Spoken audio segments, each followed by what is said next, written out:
Last night, Bristol blew not one but two leads during the doubleheader versus the Suns, and if not for an error by the Suns shortstop, we may have been headed to our third home run derby. The question that's left is, who steps up in the Blues bullpen? The safety blankets of Nowak and Nyman are gone. Who will step up next? Live from Muzzy Field on the side in Bristol, Connecticut, the Bristol Blues organization brings you Bristol Blues baseball. Good morning, good afternoon, good evening.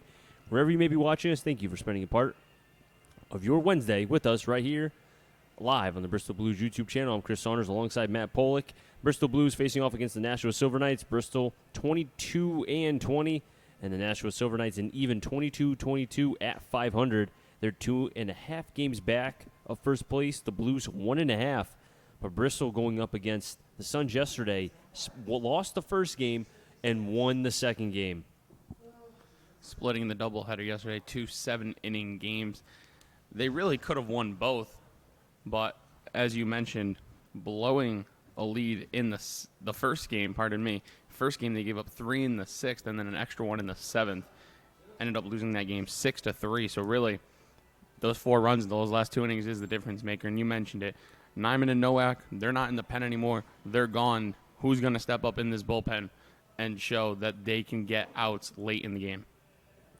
The last game that Nashua did play was against the Bristol Blues, of which on July 21st, and I believe that was a Sunday, that the Blues lost to Nashua 4-3.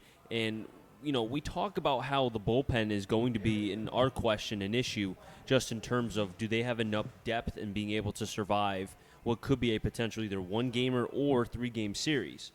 But overall, though, that was a game that Spencer Fox, it was his first blown save, and then we saw yesterday in Game 2 a second blown save, and if it wasn't for the help of an error, as I mentioned, by the shortstop, the Blues could have easily have lost both games, and there'd be a little bit, probably not a great taste in the mouths of a lot of the Blues players, especially when they were leading that game. Yeah, I mentioned at the end of yesterday's broadcast a Game 2, like coming off a walk-off win like that versus losing a game like that is, night and day. If they had lost that game, they're probably coming in today deflated, down on themselves, upset, all that bad stuff. But, they salvaged one game of the doubleheader. They walked it off courtesy of the E6. And, they have special uniforms on tonight. They look upbeat. They look ready to go and looking to maybe get a little winning streak going here. Looks like the home plate umpires. There's one umpire here right now. The other one seems to not be here. That's the field ump. Actually, as I say that, the home plate umpire looks to be talking with somebody in the dugout of the Blues. I can't tell exactly who, because as I look towards that, the sun is about maybe another 20-25 minutes away from being able to sunset behind the trees in the left field here at historic Muzzy Field. That the trees now, as I mentioned, with the shadows covering almost the entire field except home plate. Yeah, we love these 7 o'clock starts with this sun. We normally show up in the third inning without a sun. Not too bad. But you know what? With the weather we've been having, we can't really complain when there's sun out because it is a beautiful night for baseball. No, it's picture perfect. I mean, the humidity, and I know you mentioned it when we were outside watching BP for both the Blues and Nashua. The humidity is very low for the most part, so I wonder if maybe the balls may not be flying. But you mentioned me many times, Matt, that the ball is going to carry. We saw a couple hit to left center, and we saw maybe 2 or 3 hit to right during BP for both teams. So, will the ball travel? That's the question. Well, both pitchers are more pitch-to-contact guys. So, we might have a couple of balls get out of here. The ball always flies to right here at Muzzy. And during BP, there was even a couple guys who were getting it out to left center, which is the deepest part here at historic Muzzy Field. So, humidity is not too bad, but ball can fly off these bats. Now, I was looking at the standings last year of where these teams were at this point in the season. Nashua did not even reach 22 wins. They had 21 wins last year, so because of them having 22, they surpassed their win total of last year. The Blues, 29-23, they still are about 7 games behind what they were, but they have a good stretch of games to be able to make that up. And if they play good ball towards the next week and a half, because the last game is on August 4th, there's about 2 doubleheaders, I think 2 or 3 sprinkled in there, they could very well get past that 29 win marker. Yeah, not a lot of off days for the Blues between now and the end of the season. They do get tomorrow off, and then they get one more off day in August. But you mentioned a couple doubleheaders. I know we have one here Sunday and next Wednesday against the Rocks and Bravehearts, respectively. So they have their hands full. They have a chance to, like I said, if they can get a win tonight, maybe start a little streak, take it into the off day. Then you head to Westfield, a team that's really struggled all year long. And then you come back home to face this Nashua team again. Then you get the Brockton Rocks 4 games in a row, 2 on Sunday for the doubleheader, then Monday, Tuesday in Brockton. So, you really have a chance to beat up on these teams. And in those 4 games of Brockton, you take 3 or all 4 even, you just separated yourselves. And 1 through 6 in the standings, which are the 6 teams that make the playoffs, very tight. 2.5 games is what separates 1 through 6 right now. And on August 5th, that's going to be when the playing game is going to be, and that's for the number 3, 4, 5, and 6. The 3 and 4 seed will have a home game. The 5 and 6 seeds will have to go to the 3 and 4 seed. The 1s and 2s get a bye, and then the playoffs officially start after the playing games on the 6th. Now, the season has to end on the 13th because these players have to go back to their respective colleges or homes to be prepared. I mean, we saw a couple players already, one of them being JT Mounts, who had to go back home per his assistant or per the head coach, Holiday. Told him, yeah, you know what, you got to go home, have to rest up because they start out pretty soon. Yeah, we're going to slowly see players. I know there's a couple on the Blues that they're here for the regular season, but coaches want them home, so they won't even be here for the playoffs. So it is what it is, but, I think it's going to happen to all teams, and it's just a matter of who can maintain their team in the most complete way through the playoffs and what bullpen can prevail. And here are the Bristol Blues stepping on the field. We're going to pause and rise for the national anthem. We come back, lineups and first pitch next right here on the Bristol Blues YouTube channel.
Starting lineup for the Nashua Silver Knights, batting first, Noah Lucier, batting second, Connor Blandini, batting third, Kyle Sandstrom, batting fourth in the cleanup spot, Phoenix Hernandez, batting fifth, Mike LaRocca, batting sixth, Liam Deegan, batting seventh, Alex Lang, batting eighth, Barry Walsh, and batting ninth.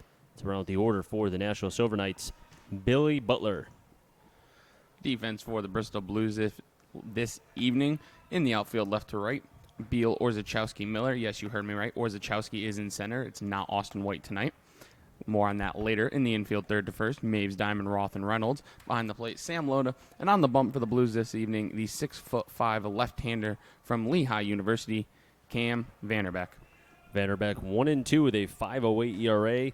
All of his appearances have been starts, 0 complete games, 23 innings pitched, 13 earned runs, 24 hits, 18 Ks to 12 walks.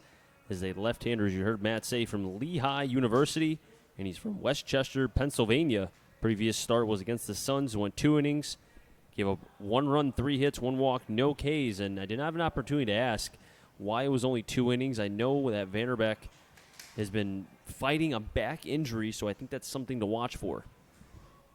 Yeah, his start before that we got to see here at Muzzy on July 6th. He pitched really well. 6 innings, had 9 strikeouts, which was a season high, matched his season total in his previous 3 starts before that. So he's coming off a good last Muzzy start. He hopes to continue the Muzzy success here tonight.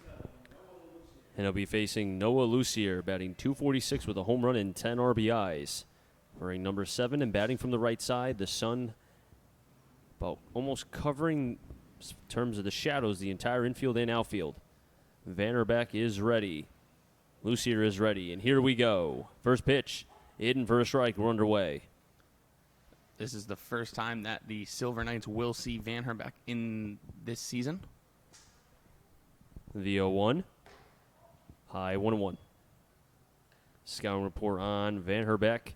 Changeup curveball is key. We saw that against the Suns where he had a season-high 9 Ks and first-inning problems. The Blues have given up runs in the last 2 games in the first. Popped up, foul, 1-2. We saw that with Shane and Pegram. Gave up a couple runs and then settled down. We saw Shane yesterday in Game 2 carry a no-hitter through 4 2/3. Pegram settled down until, the 5th inning when he gave up a couple runs. But get past the first inning, and the Blues have shown they can do pretty well. The 1-2. Outside. Call the ball, 2-2. That was close.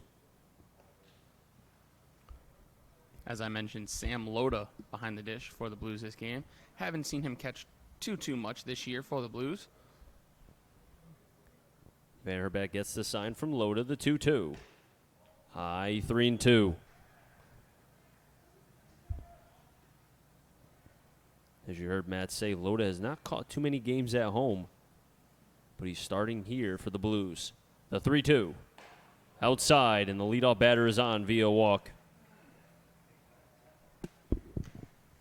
And we saw that yesterday in the doubleheader, because if I recall, the leadoff batter did reach in both Game 1 and in Game 2, and that batter came around to score in both instances.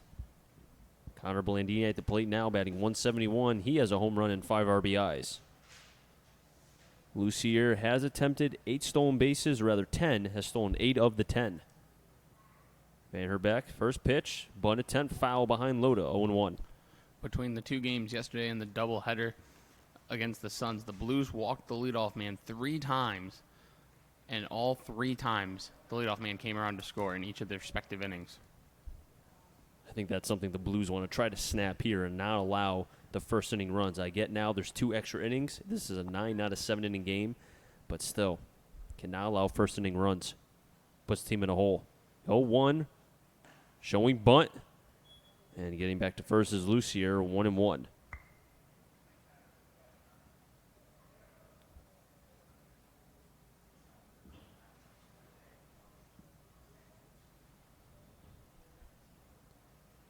Blandine with a 1-1 count. Runners going, swung and missed, throw to second.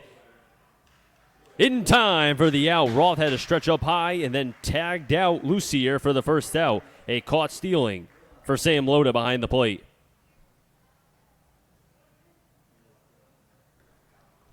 A big out there, and now Vanderbeck, who's 1-2 on Blandini, although he was 1-2 on Lucier and allowed the walk. Pitch is inside for a ball. 2-2. Just missing there, but with the caught stealing now, he can kind of regroup, reset. He can go from his full windup again, settle down, and potentially get out of this inning facing the minimum 3 batters. The 2-2.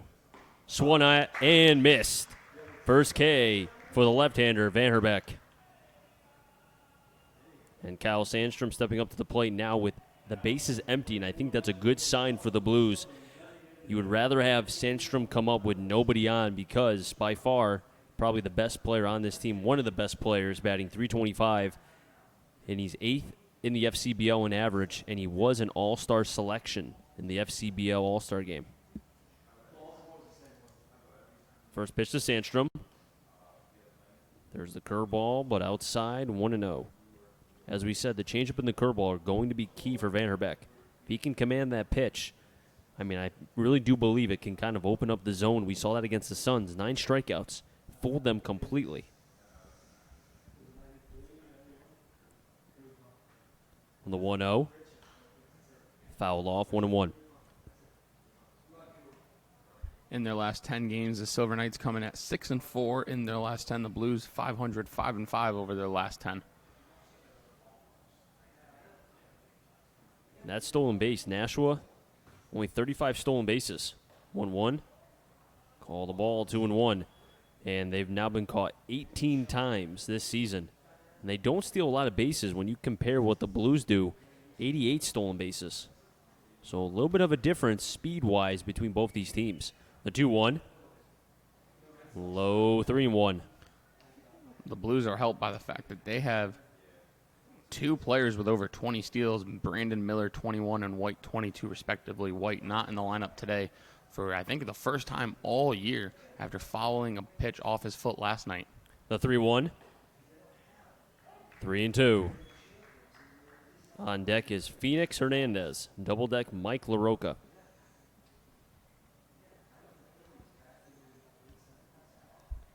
Van Herbeck looking for a second consecutive K here.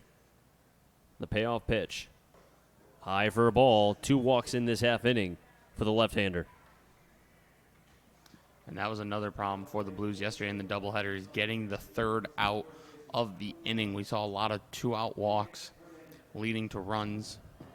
And again, the leadoff, the first hitter of the inning, and the final out have been struggling for the Blues. Phoenix Hernandez at the plate, batting .316. Hernandez from Southern New Hampshire will be going to his senior year in his hometown of Brooklyn, New York. Runner on first, 2 outs. First pitch in the dirt, 1-0. And Van Herbeck right now trying to find just any part of the zone to be able to dot. We really haven't seen a consistent spot for him to be able to go up so far against 3+ hitters. 1-0 count on Hernandez. Front door fastball, 1-1. Mike LaRocca on deck. Nashua 22-22. The Blues 22-20. 1.5 games back. Nashua 2.5. First place still up for grabs with a week left in the season. Week and change, I should say. As Hernandez will call time. And you like to see that from Van Herbeck, kind of holding on to the ball, really pausing and patiently waiting. That way Sandstrom cannot figure him out in terms of timing towards second. 1-1.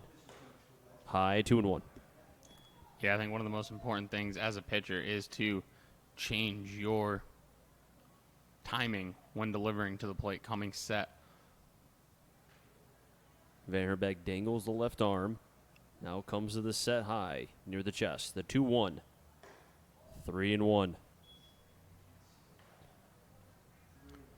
Vanderbeck missing a lot up early on here in the first. That's a spot. You miss up, you can get hurt. 3 out of the 4 batters have been a 3-ball count at the very least. Having to fight back. And fouls off the top part of the screen near the press box. 3-2. I would have caught it if I was up there. And this is also the third, make it fourth, no, rather, I should say third batter now, 3-2 count. 2 walked, and we'll find out what the third one does here.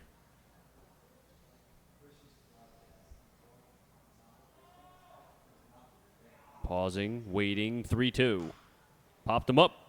May stay in play. Reynolds will give it chase. Loda takes off the mask. Reynolds reaches over and can't make the play. And we'll do it again.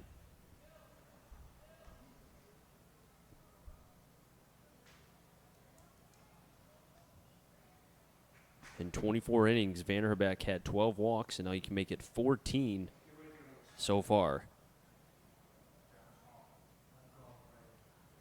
What pitch would you throw here? Breaking ball, you think? Curveball? Seems like he's had a lot of confidence in it. And he's missed up with the fastball. It's a spot you can get hurt, and the runner will be going in the gap. He'd probably score. The 3-2 runner's not going. He is. Pops it up. Towards right center. Shallow right, and it'll be Roth who will make the catch. And the side will be retired. Vanderbeck escapes. Had a couple runners on via the walk, but is able to work through it. Gives up no runs, no hits, no errors, nobody left, or rather, correction, one left on base because of the walk. We head to the bottom of the first. Your Bristol Blues will be coming up to bat.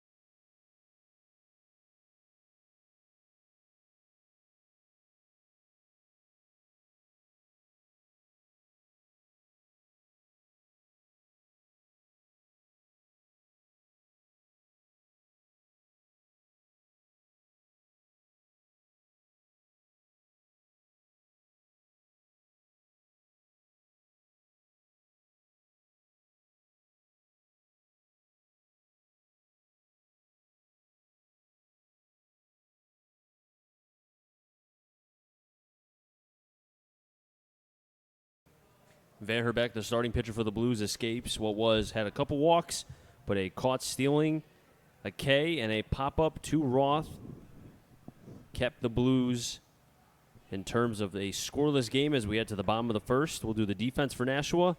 We'll have Deegan in left, Walsh in center, Butler in right. That rounds out the outfield. In the infield, DeRoca at first, Blandini at second, Lucier at short, Hernandez at third, behind the plate, Alex Lang, and on the mound, Spencer Bergeron.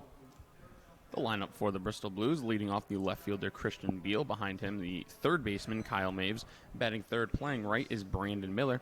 The designated hitter Buddy Dwayne back in the lineup after 2 games off yesterday, batting cleanup. First baseman Dylan Reynolds bats fifth. Sam Loda, playing behind the plate, is batting sixth. Batting seventh, playing short, Zeke Diamond. Center fielder John Orzechowski bats eighth. And running out the lineup, the second baseman Danny Roth. As we say on the mound, Spencer Bergeron, 1-1 with a 1.87 ERA. 3 games started, 11 appearances overall, 24 innings, 5 runs, 19 hits, 15 Ks, and 9 walks. A scouting report length, the most they've been able to get out of him in terms of Nashua, 5 innings. First pitch inside for a ball, 1-0. And also pitch to contact, only 15 strikeouts in 24 innings. Has given up 19 hits. Working quickly is Bergeron, the 1-0. Miller towards left center. On the run is the shortstop, Lucier. And it'll drop in for fair territory. Actually, correction, no, it won't. It was actually an out. Could not see that because the sun is directly upon us. Did you see that, Matt? No. There's also a pole in my way going down the left field line. So I have the sun and a pole to work with. That was P6. I'm going to say it looked like it might have been caught by the left fielder. Still could not tell, though. And it was a left fielder. Left fielder? Yep. And Kyle Maves stepping up, the hot-hitting Kyle Maves from Quinnipiac. Batting .295. Looks at a pitch outside, 1-0. Maves has had a hit in every game that he's played since July 20th. And had 3 RBIs in last night's Game 2. Up the middle towards second base. Nice backhand play by Blandini on to first. And Maves will be safe. Nice hustle from Kyle Maves, going down the line at first, not taking any play off. Should I say it, Chris? Why not? Can't teach speed. There you go. That gives the Blues their first hit. I still can't get over that slat bunt that Kyle Maves did. That was awesome. That was, like I said yesterday, you know how you see stuff in baseball once every game that you never have seen? That was one. Brandon Miller at the plate now, batting .357. Kyle Maves on at first. Miller takes a strike, 0-1. With Bergeron, Chris, you mentioned length might be a problem. 5 innings is the most the Nashua Silver Knights have gotten out of him on 2 occasions. In college for the University of Massachusetts, his longest outing this year, just 3 innings. So he is used to being in the pen. 0-1 to Miller. Pitch is low, 1-1. Now, Maves does have 6 stolen bases, 3 caught stealings, but a high success rate nonetheless. And it looks like the Nashua Silver Knights do have double barrel action in the bullpen. That's interesting. I'm glad you can see their bullpen because I can't. 1-1. Chopper over to second. Can they turn to Blandini? Tosses it to Lucier for 1. That's all they'll get. Fielder's choice. Maves will be out. Miller will be on. You know how I heard it? Or rather, I knew they were warming up 2 people. You could hear 2 different popping of the mitts. Can't see down there yet. Need the sun to go down. And now it looks like only 1 player is throwing in the bullpen. You could tell it's getting later in the summer, though, because still in the bottom of the first, and this sun's about to go down. Earlier would take about 3 innings. Might just take 2 today. Buddy DeWayne, runners going, and there won't be a throw. Stolen base for Brandon Miller. His 22nd of the season. And he has just tied Austin White for the team lead in stolen bases. It's not fair. Austin White can't really redeem himself for another day. Try to keep that stolen base percentage. Yeah, but White's been here longer than Miller. That's a good point. 1-0 to DeWayne. Fouls it back, 1-1. DeWayne 11th in the FCBL in batting average.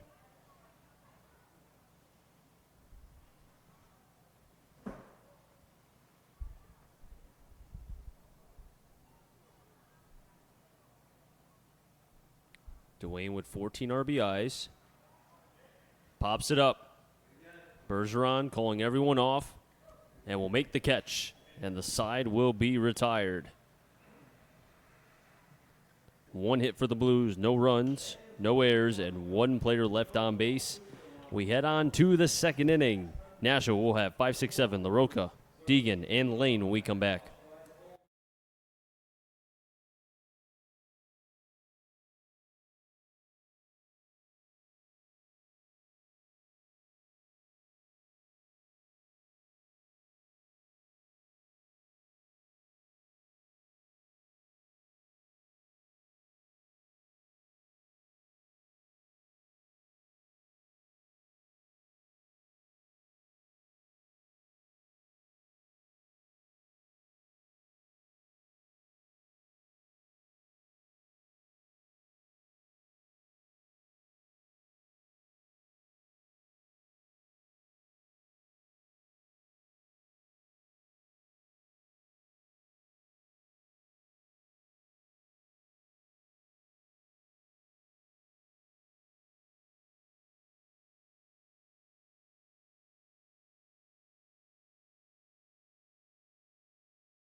Did not think I'd be saying this early in the game, but a new pitcher on the bump for the Blues will be number 22, Tyler Boisvert. As Van Herbeck went 1 inning, 1 K, and 2 walks.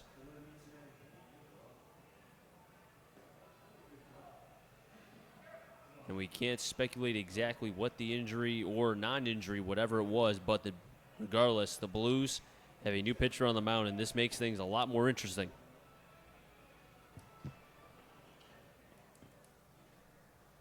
And Boisvert will be facing 5, 6, 7, LaRocca, Deegan, and Lane.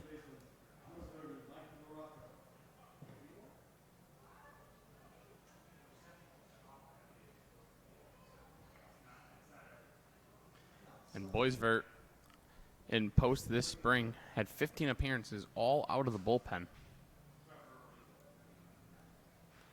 So length may be a problem here for the Blues. It may be what you call a bullpen day. Fires on a pitch high, 1-0, and you wonder how much notice did Boisvert even have in being able to get himself ready to pitch, because whatever the case may be, if Van Herbeck is out, Boisvert is going to have to work quickly and get himself in game shape. 1-0. 1-1. It does look like he was a long man out of the post bullpen, though. He has a couple appearances of 5 innings and a couple of 3. So if he can give 4 or 5 innings here, that wouldn't be the worst thing. The 1-1 from Boisvert. Curveball up the first baseline. Reynolds will get it. And have not seen a signal yet. And they said it was a foul ball, 1-2.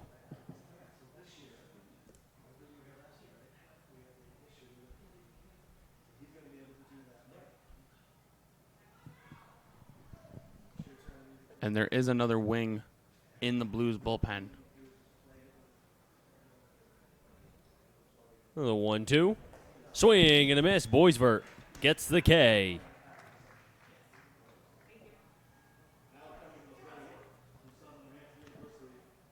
Liam Deegan at the plate now, batting .222.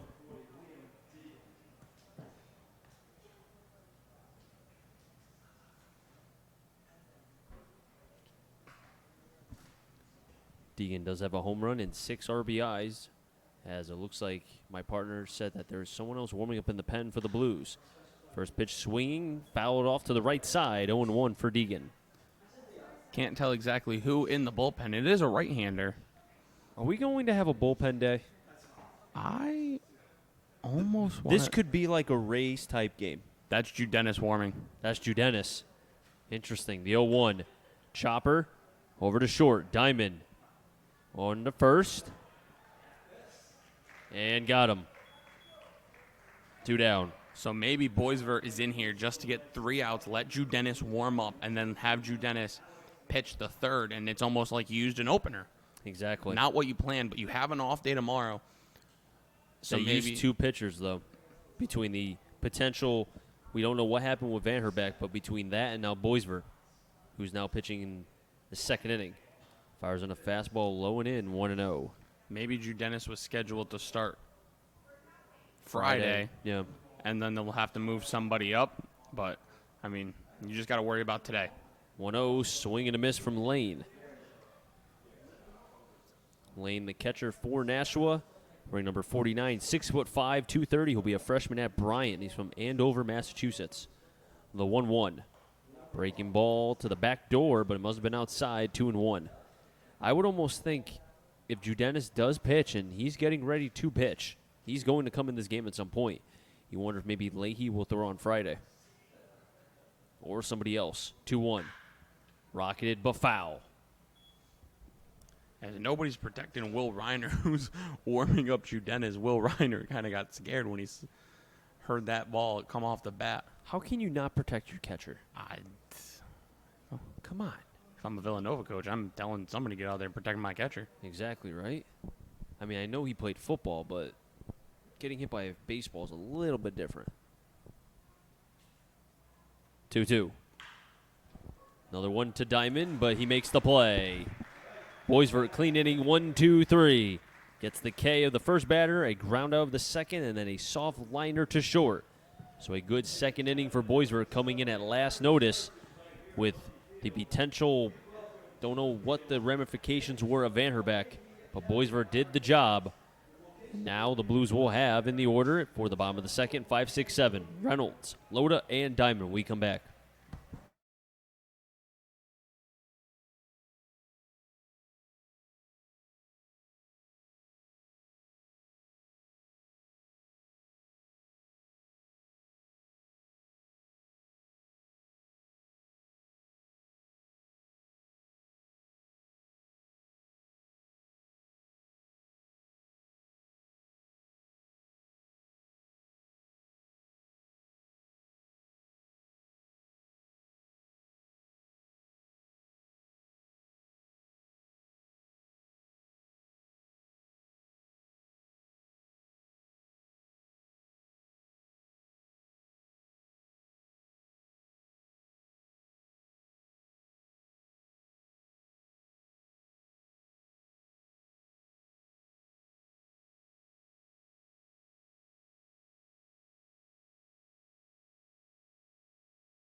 Boisvert with a clean 1-2-3 inning. Got a K, a ground out, and a liner to short where Diamond was.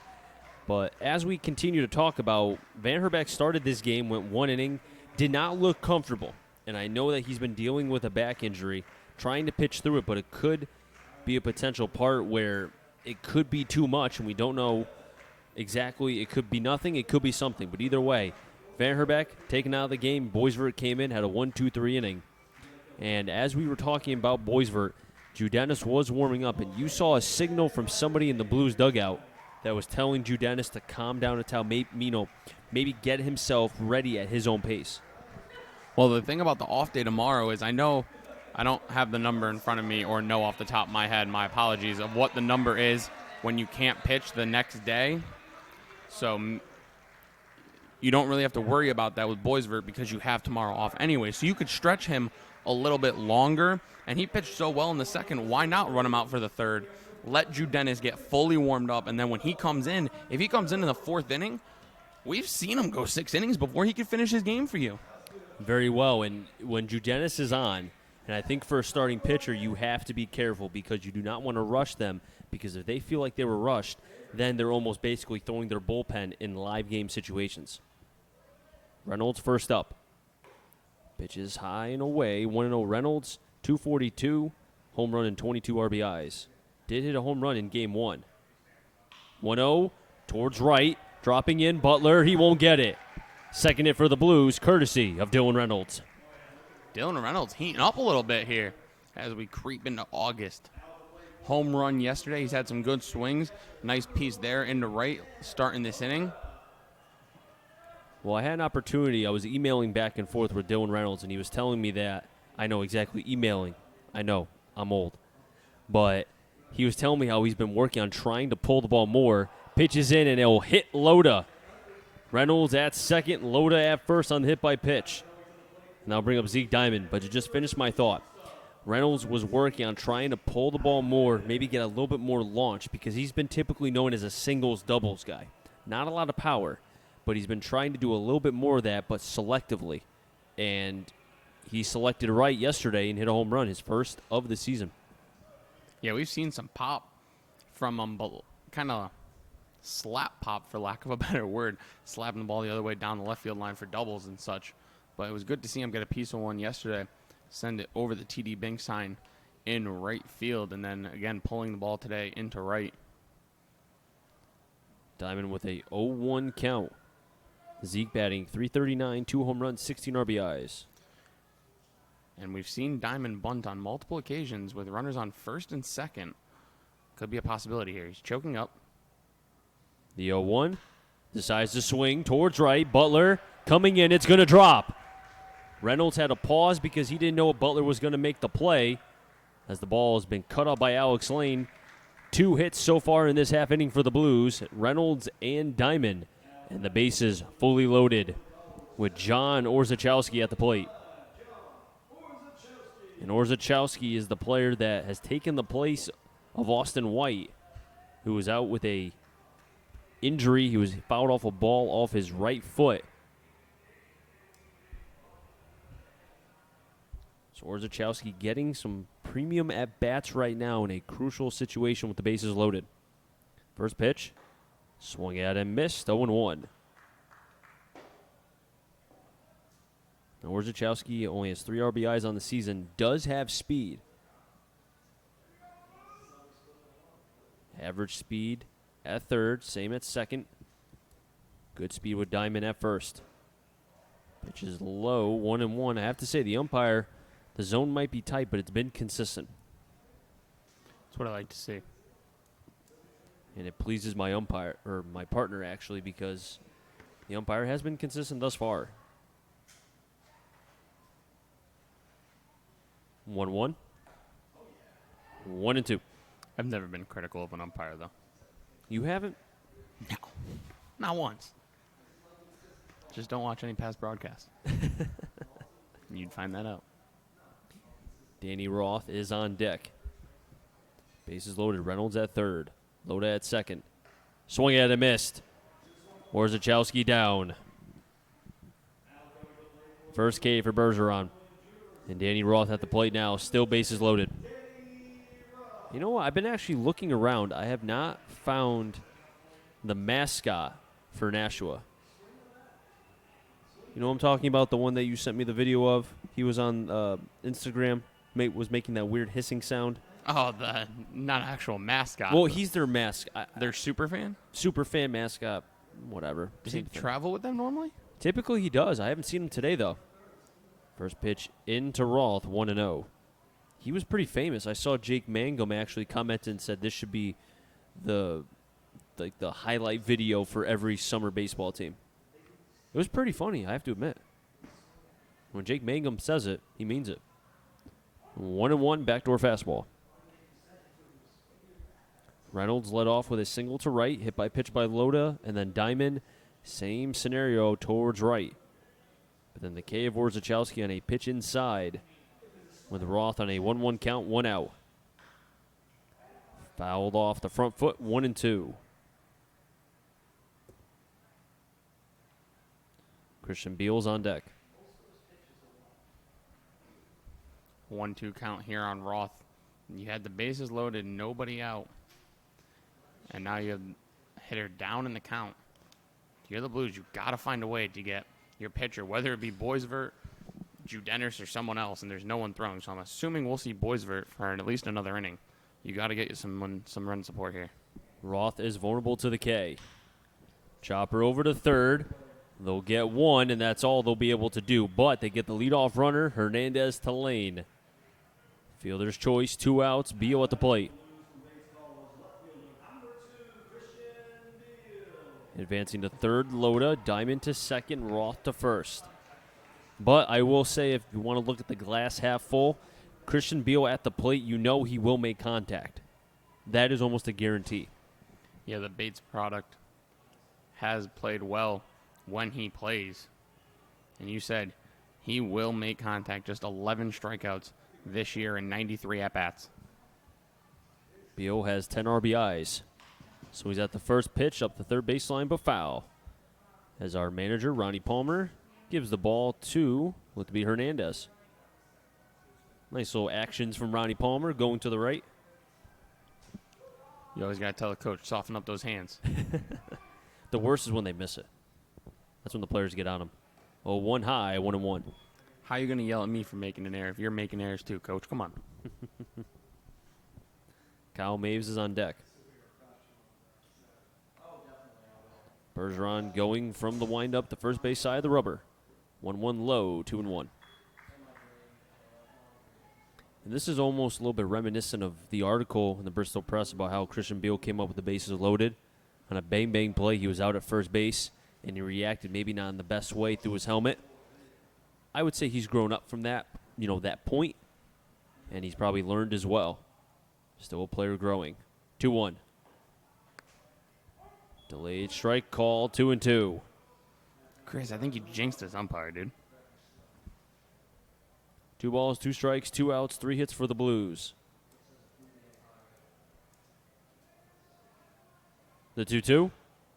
Fouled off by Beal. We'll do it again.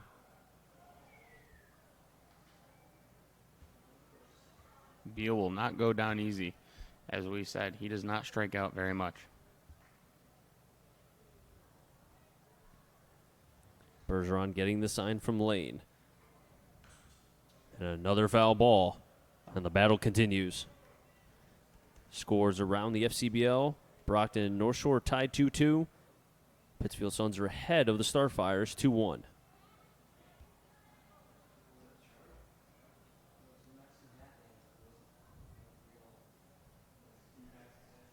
Two. Over to short. Lucier bobbles it, tries to throw it to second. He can't make the play. And the Blues get their run. A little reminiscent of Game 2. That was all Zeke Diamond. He got in the way of the shortstop's vision. That was Zeke Diamond. Give that RBI to Zeke Diamond. What a job by Zeke Diamond. Heads up play. That is high baseball IQ by the Blues shortstop.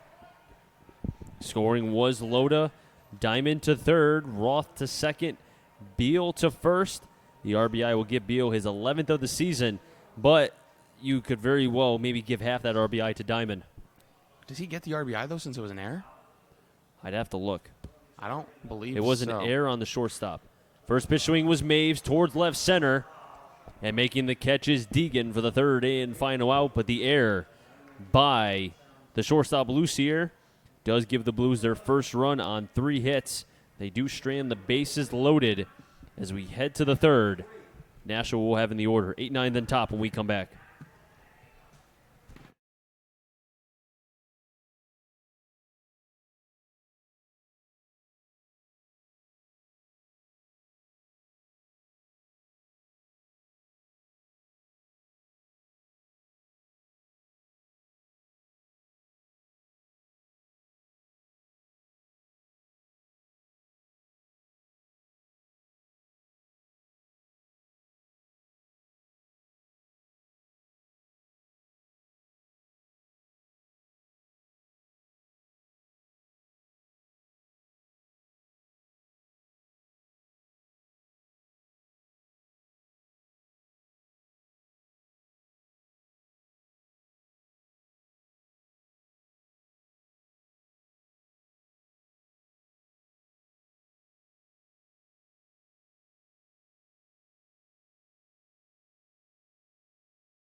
Blues up 1-0 as Boisvert still on the bump. They'll be facing 8-9 then top Walsh, Butler, and Lucy. For any of them get on Blandini. And the Blues were able to get their run on a little bit of help from Zeke Diamond, who was in the way of the shortstop Lucier, affected his vision. He tried to toss it over to second, could not. And that's how the Blues get their first run.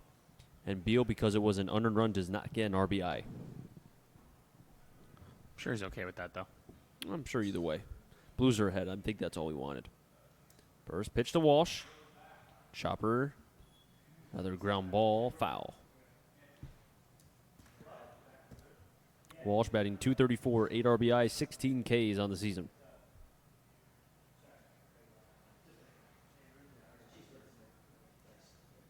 The 0-1. Curveball in, 1-1. And that one run could change the complexion of the game right now. As Judenis is not warming up in the pen. He is sitting, what looks to be on the chair right now. 1-1. Outside, 2-1.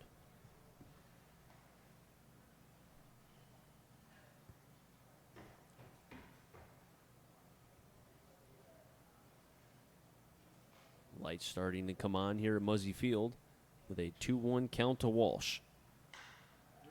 Rip towards right. Miller coming in, makes the play. As Boisvert points out to Miller and right. Saved at least a hit, potentially a double if that gets over the head of Miller. Yeah, it looked like he misjudged a little. He came in a little too far. Thankfully for him, it was his glove side making that play. Much easier had it not been glove side. And Billy Butler stepping up, the 9-batter Nashua. 8 batters so far, no hits. Boisvert working with Loda here. Breaking ball, first pitch strike.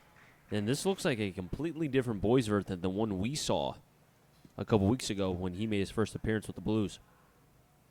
Yeah, both times we saw him before this, he looked shaky. The 0-1. Swing and a miss, 0-2. And you're right, he did pitch a second time as well. And both times did not look very crisp, but right now looks like at least so far, a different pitcher.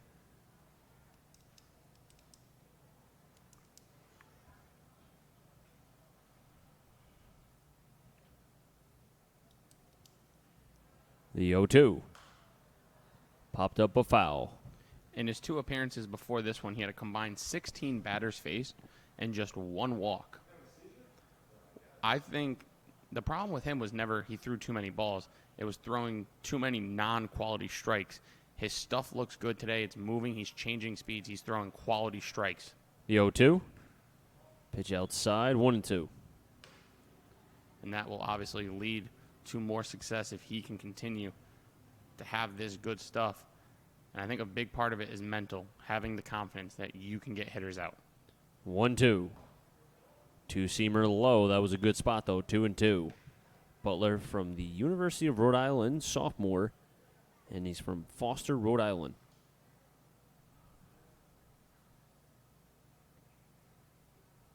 Even count 2-2 with 1 out. Off the end of the bat, that will drop, and the first hit for Nashua. With the 9-batter, Butler getting on first.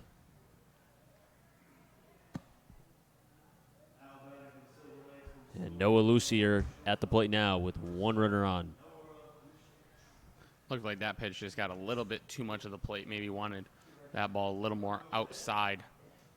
Just caught a little bit too much of the plate.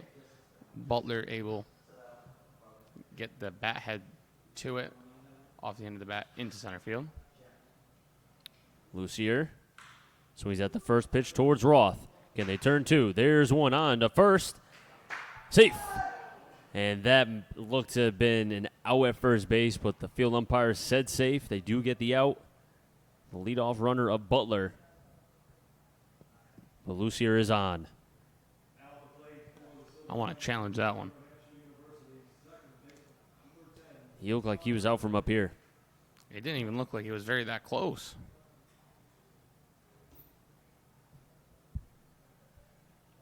Connor Blandini, who struck out in his first at-bat.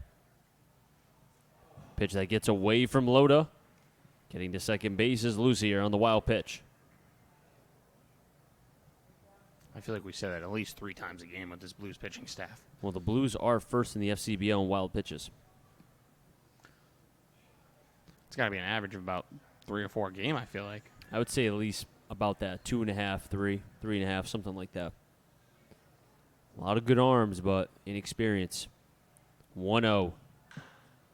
One hopper, Reynolds, the backhand. Nice play by the first baseman, Reynolds. Saved a run and keeps the game scoreless for Nashua, and the Blues retain the lead 1-0. Bottom of the third, here we come. The Blues will have in the order 2, 3, 4, Mabes, Miller, and Dwayne when we come back.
Two, three, four, Maves, Miller, and Dwayne. If any of them get on Reynolds, wanted to give a quick shout out to the Pegram family watching right here on the Bristol Blues YouTube channel all the way from Iowa. So both my partner and myself like to thank you for being able to spend a part of your Wednesday night with us and being able to put up with us. That's the easy part. First up will be Miller. Actually, correction, it will be Miller, Dwayne, and Reynolds. I forgot Maves did get out. So it will be Miller stepping up first.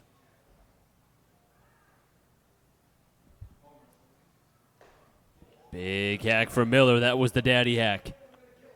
And it looks like he needs more pine tar. I don't think Daddy Hack does that swing justice. He almost lost the grip of the bat. That could have killed somebody in that Nashua dugout. That was a cut. If you're Bergeron right now, do you come back with an off speed? I would think you'd have to. You got to drop a curve in the dirt or something. Or at least a changeup if you pull have the one. strings, do something. You cannot throw this kid a fastball right now. After that swing. And there's a breaking ball, but it was high, 1-1. It was a breaking ball, but it didn't break much. On that first swing that he had, he was holding onto the bat with his left hand, the top hand. 1-1. Slicing towards left. 3 players colliding. We're going towards Lucier Hernandez. Hernandez dives, can't make it. He didn't make the play. Nice attempt, though, from Hernandez. What a play it would have been had he made it. Tried to sell it, though. Just not a good enough salesman.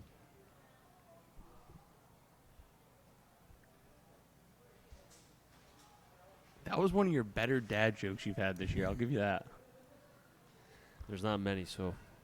No, there's not many good ones. There's not. 1 hit for Nashua, 3 for the Blues.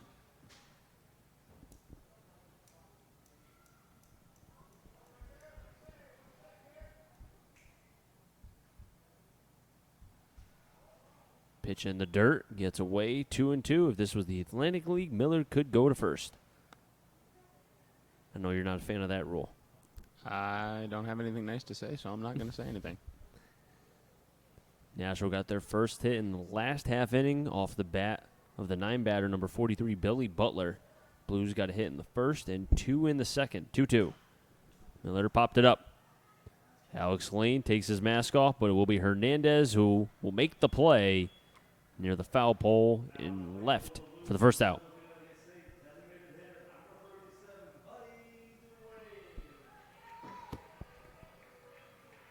And Buddy Duane at the plate now.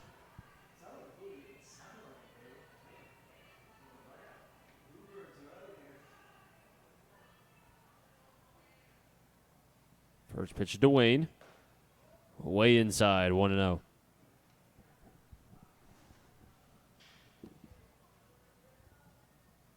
Dylan Reynolds is on deck.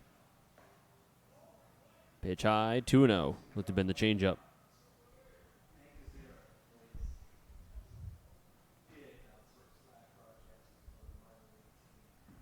The 2-0. Outside, 2-1.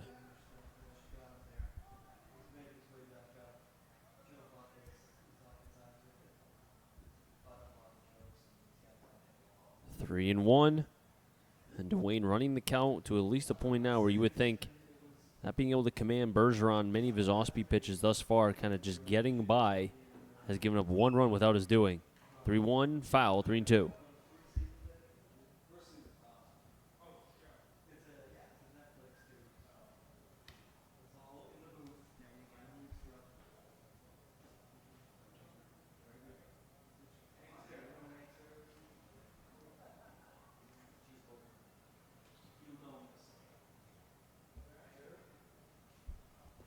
And it looks like the home plate umpire is giving Alex Lane, the catcher, a couple more seconds.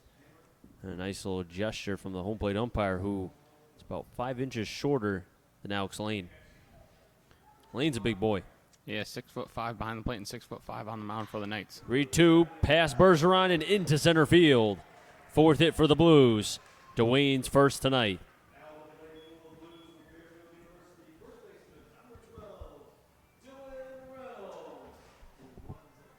Now the Blues have recorded at least 1 hit through the first 3 innings here tonight. And Dylan Reynolds, who singled to right to lead off the 2nd inning.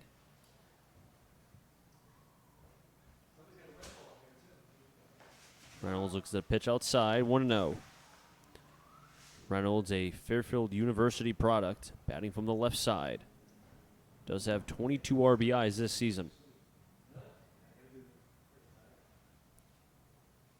1-0, Duane's going, slicing towards left. Deegan coming in, diving, can't make the play, stays fair. Duane's being waved around. Ball will be cut off by Lucier. Duane tags home and scores. The Blues up 2-0. 23rd RBI of the season for Dylan Reynolds. And he's 2 for 2. And that's the Reynolds we know, going the other way, singles and doubles. A double down the left field line there. Deegan, great effort, just couldn't come up with it. Buddy Duane, who was running on the pitch, scores with ease. And the Blues have a 2-0 lead in the 3rd. Sam Loda at the plate. Looks at a strike, 0-1. And the Blues have also scored now back-to-back innings. The 0-1 to Loda. That's a dying quail. That'll drop. Reynolds popped, or rather stayed at third, just in case of the ball being caught, because it was almost like a lollipop kind of staying in the air a long time. And the Blues have runners on the corners. Reynolds held up in case it was caught, and it isn't the greatest speedster on the paths. Not a bad idea to hold up. You still got one out and one of your better hitters at the plate in Zeke Diamond.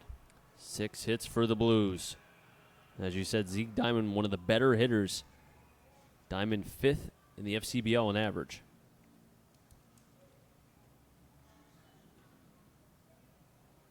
Throw back to first. And almost didn't even reach the first baseman.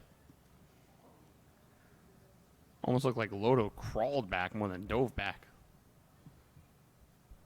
Maybe he lost his footing. Could have. First pitch. Diamond fouls back, 0-1.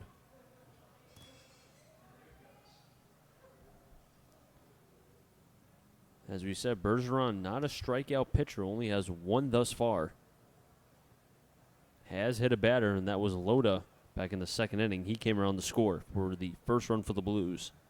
0-1. Diamond sends that one towards center. Walsh coming in, makes the play. Reynolds will score from third on the sac fly. Give Diamond an RBI, his 17th. It's 3-0 Blues.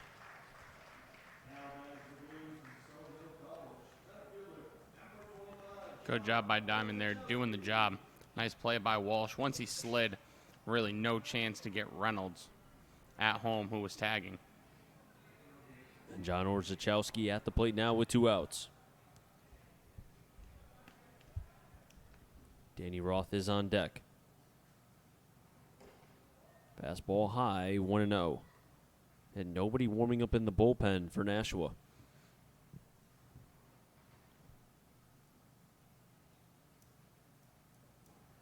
Another throw back to first. Loda looks so uncomfortable getting back to first. I wonder why. Maybe he doesn't want to get dirty. 1-0. Fouled off the netting, 1-1. I mean, maybe, but I mean, he's a catcher, so I would think he'd want to. Oh, maybe he doesn't want to get that jersey dirty. That could be it. the new jersey, the green jersey. Blues wearing the green jerseys because it is Irish night here at Muzzy Field. 1-1, 2-1.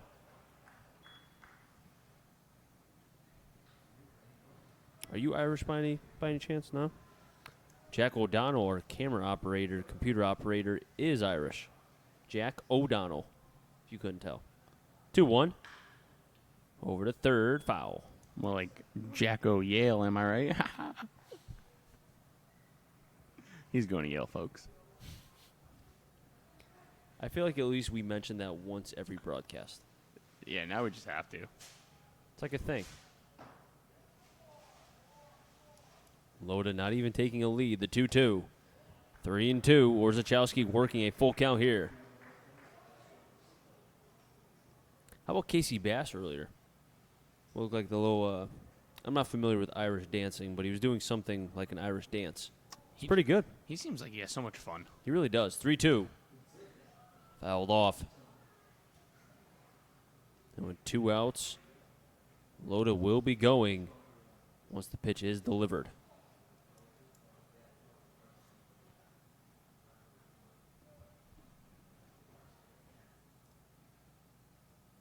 Bergeron comes to the set.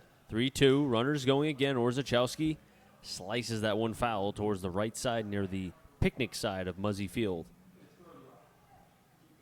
And Orzechowski making Bergeron work here.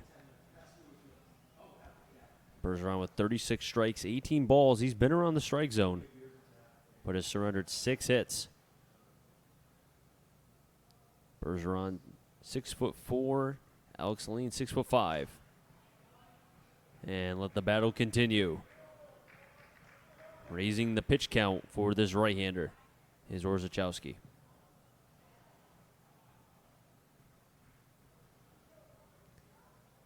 First baseman LaRocca playing behind Loda so he can take a pretty decent lead. Increases the lead. He's going. Pitches in. Ball 4. And Orzechowski wins that battle.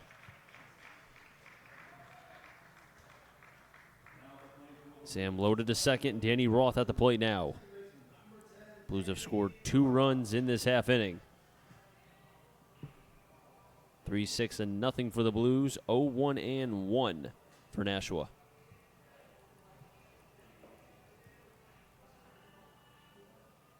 And Roth was at the plate when the shortstop, Lucier, made the error that allowed Loda to score. Or correction, that was Beal, actually. That was the runner, or the player at the plate. First pitch is high, as I said. Now Alex Lane has to go out and talk with Bergeron.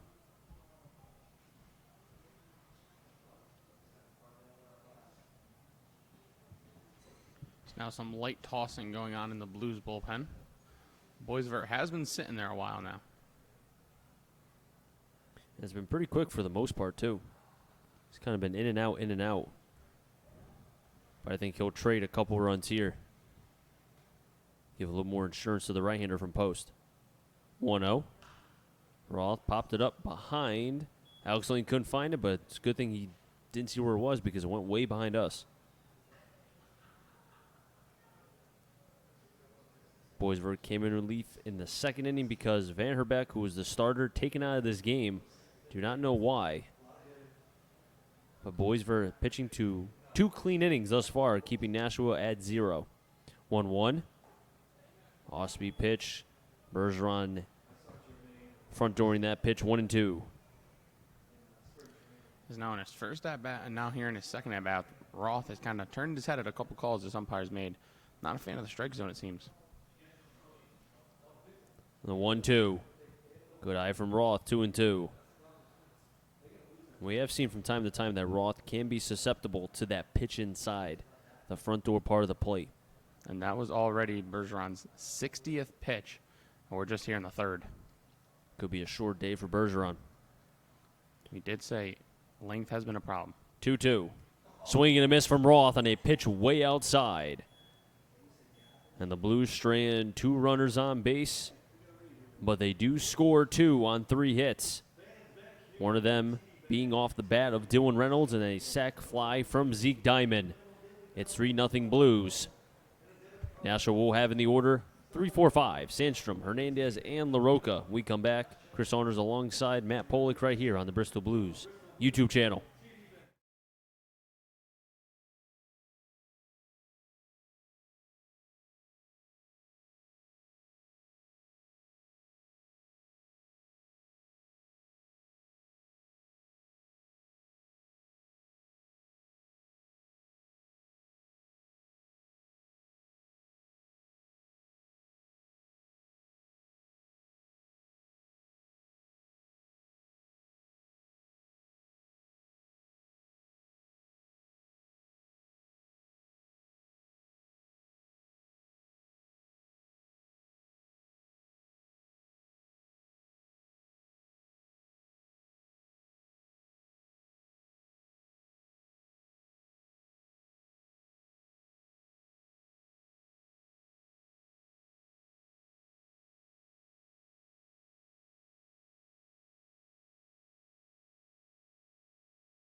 Three 0 Blues lead over Nashua. They scored 2 on 3 hits.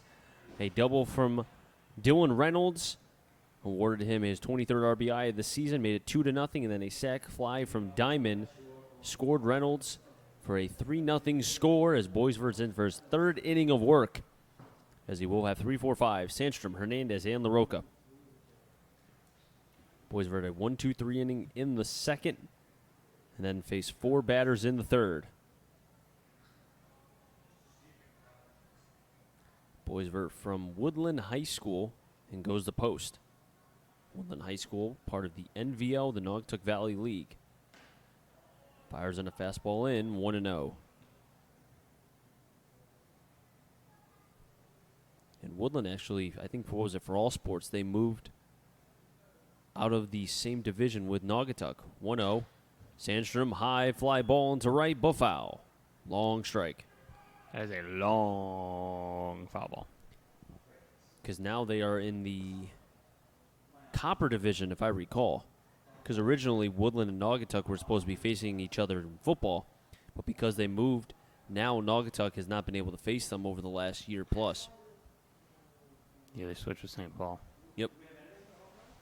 Which, that was a trophy game, too, Naugatuck and Woodland, and they took it away. Good job, NVO. Good job. And Woodland's very good. I think they're picked again to be in the top 3, along with Ansonia and Naugatuck. The 1-1. Breaking ball, couldn't snap it down, 2-1.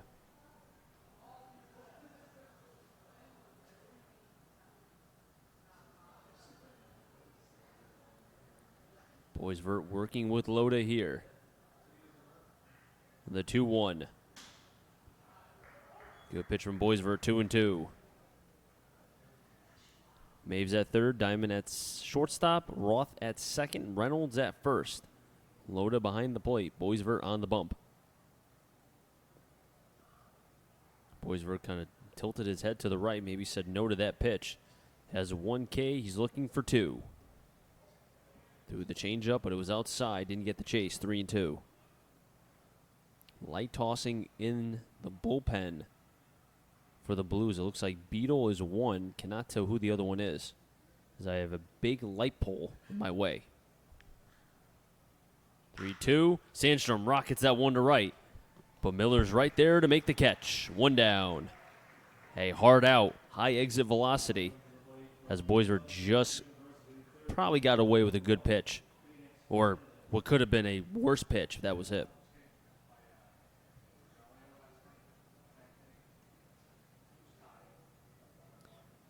Phoenix Hernandez at the plate now. Grounded out to Roth to end the first.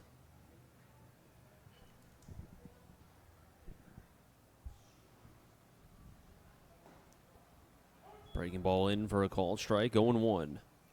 Nobody warming for the Silver Knights, so it will be Bergeron coming back out for his 4th inning of work. He's faced 18 batters thus far. That's the second most he's seen in an outing this year. The 0-1. Foul back, 0-2. His last outing, July 14th, at home against the Suns, he saw 21 batters. And I'm sure he'll see at least 21 if he's coming out for the 4th. Boisvert with 21 strikes, 11 balls. Only 1 hit for Nashua, and that came back in the 3rd. 0-2. 1-2. Try to entice Hernandez to chase the high cheese. I love when an umpire just in the middle of that an at-bat decides he needs to clean the home plate. He wants to dust off a little, make sure he can see home plate. Just a tad. 1-2. Call the ball. 2-2. Boisvert wanted that strike. Clean the plate, still can't see it. Umpire has had a tight zone here today. 2-2. 3-2. Back-to-back 3-2 counts.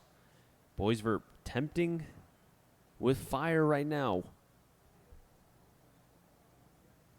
This is his 3rd 3-2 count so far through 2+ innings of work. Payoff pitch. Towards the right side, Roth gobbles it up. 2 down.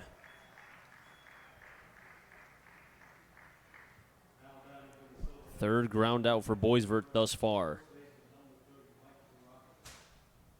Now bring up Mike LaRocca.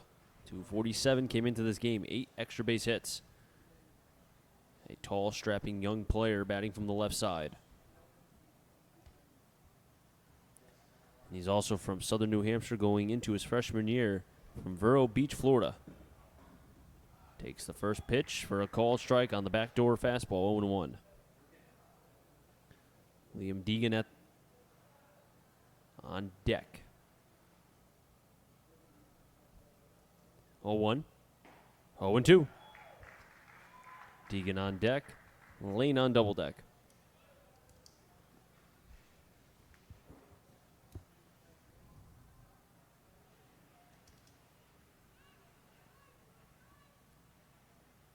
The 0-2. Nice job by Loda, 1 and 2.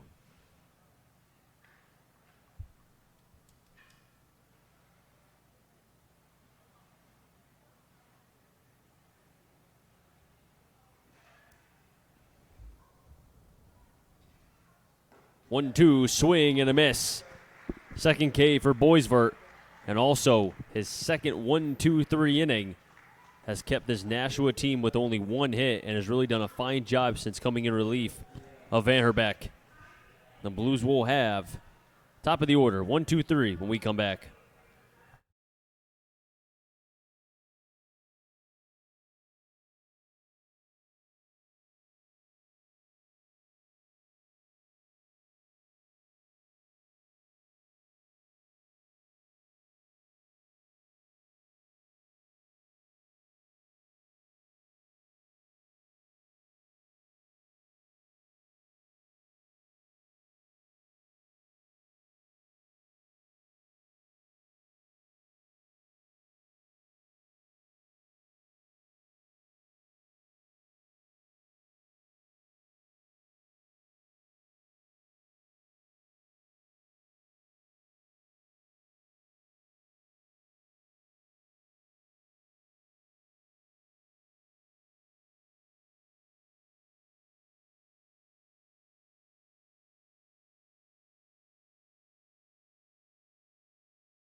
One, two, three. Beal, Maves, and Miller. My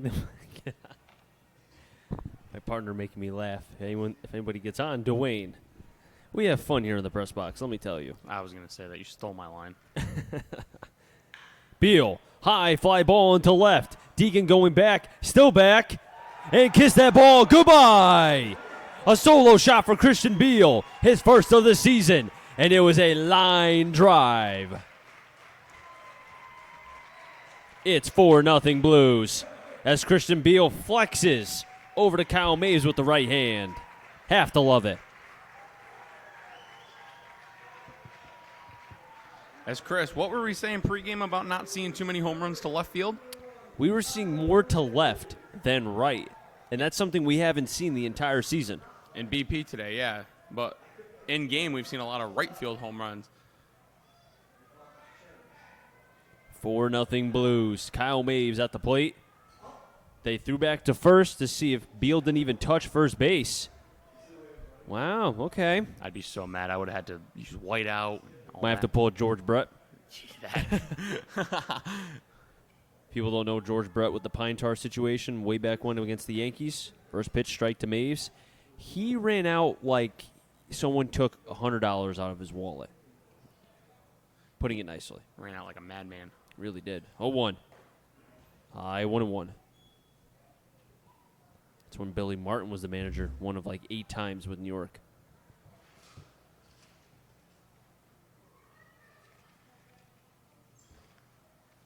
The 1-1.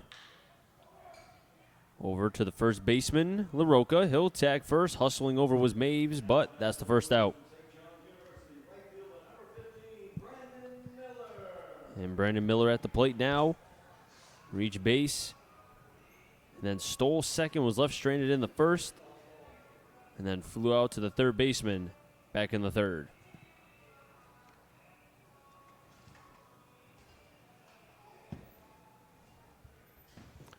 Beal hit just 1 home run for Bates this spring, so a rare occurrence off the bat of the righty. Pitch low, 1-0. We've seen now in the last 2 days, Beal and Reynolds, both with home runs. And typically, they don't hit home runs for their collegiate teams. Maybe the FCBL is juicing balls. 1-0, 2-0. You know what? I was against that for the longest time, but I'm starting to come around to the point where I think the balls are juiced. I really do believe it. The 2-0. Broken bat over the head of Bergeron. Played by the second baseman, can't be made. Base hit for Brandon Miller. Nice attempt from Blandini, but Miller hustling down the line, and he's rewarded with a hit. The 8th for the Blues. Because now somebody is jogging down Looks to be number 6. to the Knights bullpen. Number 6 would be a catcher, Dylan Jones. Maybe he's going down to warm somebody up. Buddy DeWayne, who singled in his last at-bat. Rockets 1. Oh, look what I found from Lucier. Snow cone that one. 2 down. Could not have hit that ball any harder from Buddy DeWayne. But Lucier with a half jump and a little snow cone action at the end for the second out. And Reynolds, 2 for 2 with an RBI.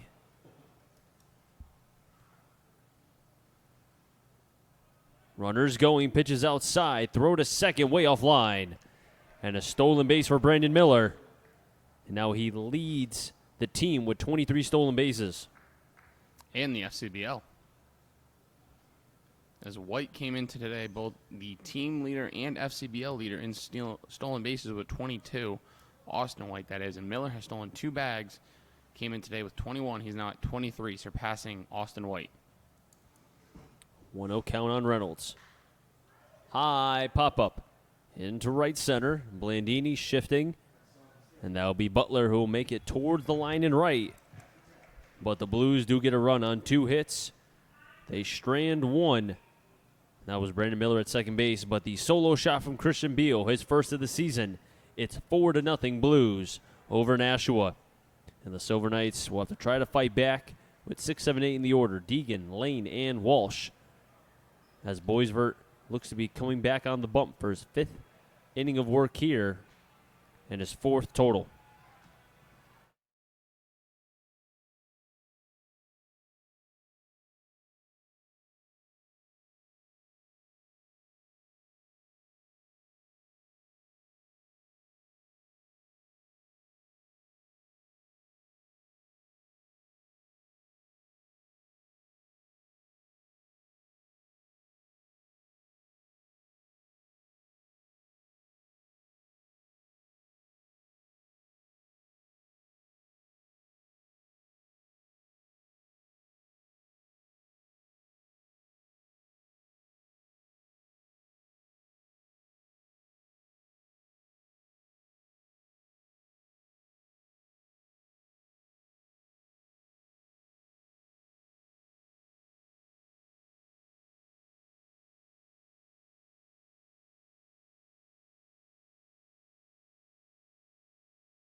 Solo shot from Christian Beal in the last half inning for the Blues.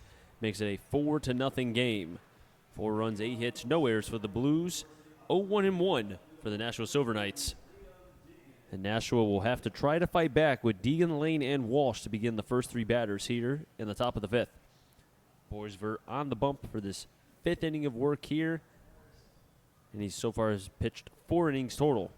Came in relief in the second of Van Herbeck, who was taken out of this game.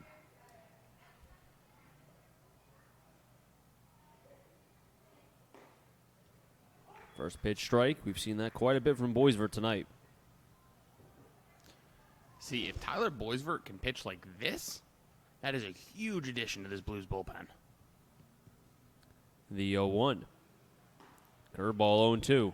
Or, if it's something worse with Van Herbeck and you need a starter, here's your starter.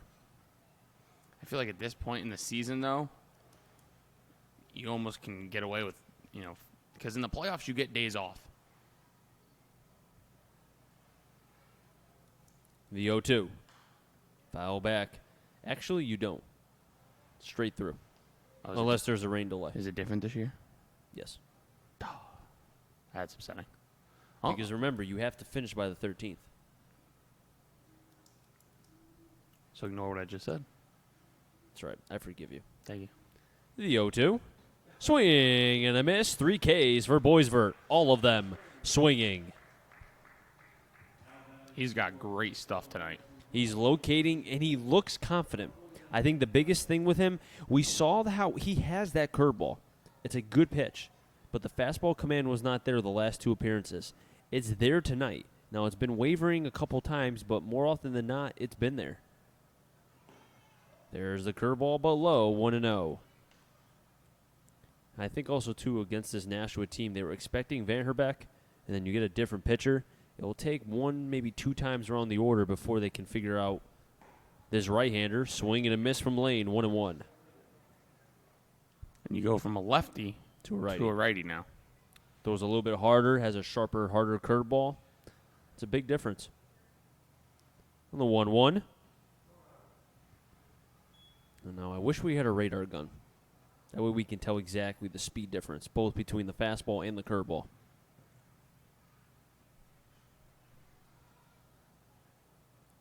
The 2-1. Curveball high, 3-1. And Nashua, they had a couple guys on base in the first. If we think about the caught stealing, you had the strikeout, and then you had the pop-up. They had a couple people on, but just couldn't drive them in. 3-1 to Lane. Pops it up towards right. Miller and Roth. Miller coming in near the Nashua bullpen and can't make it. He's had to make that play a couple times now. One time it looked like he hurt himself, and now every time he has to go towards that line, I kind of hold my breath. It was a long run, too. He's made a couple nice plays in both fair and foul territory the last week and change. But he really does cover a lot of ground and right. Speaking of covering a lot of ground, shout out Aaron Hicks last night for saving the game. Did save the game. What a slugfest. Payoff pitch. And now hit Lane. He's a big guy, though. I think he could take a hit or two. I was going to say, 6'5". You're bound to get hit by a couple pitches. You're a big target up there. Looked to have been a pitch that Boisvert wanted in, but too much in. So Nashua does have a runner on base for the first time since the third. And Barry Walsh at the plate. He lined out to Miller on a 2-1 count back in the third. And now Boisvert wants to go over and have a conversation with Loda, and Boisvert will meet with Loda in between. I wonder what this could be about. We got to mic these kids up. Oh, like the All-Star game? Yeah. You know what? I was a fan of that. I know some people weren't, but I like that. It was nice to be able to have like communication between the broadcasters and the players. It almost felt like you were on the field.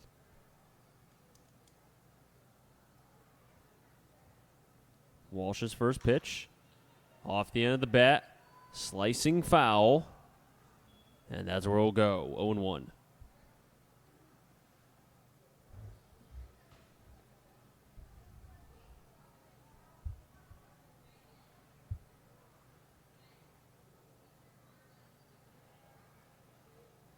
Billy Butler is on deck. Only Nashua player to be able to get a solid hit for the Silver Knights team. Lane with a 2-step lead. He stays. The 0-1 drops in the curveball. Boisvert does. 0-2. That's been a money pitch. You're right. That's been money. Really has good depth and break on. I don't think Lane's going to go anywhere. The 0-2. Curveball just gets a piece. Does Walsh. One right back to it. You know what? If it ain't broke, don't fix it. It's been a good pitch for him. I want to see him come inside of the fastball now. He's looking for his 4th K. Has 3 thus far, 1 in this inning.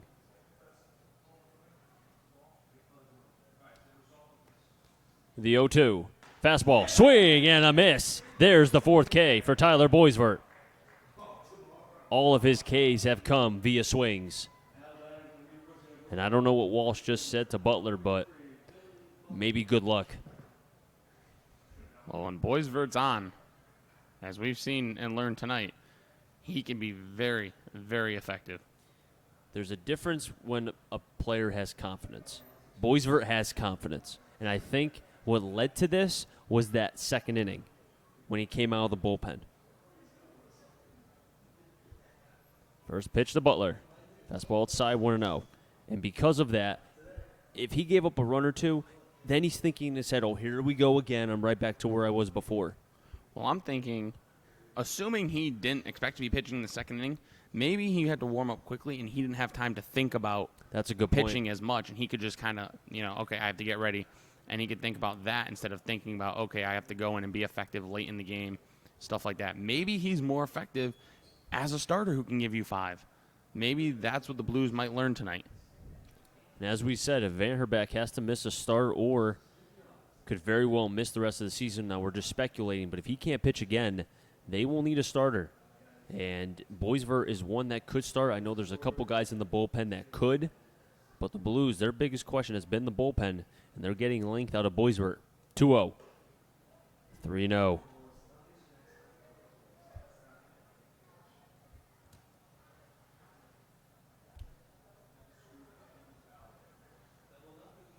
First 3-0 count for Boisvert tonight.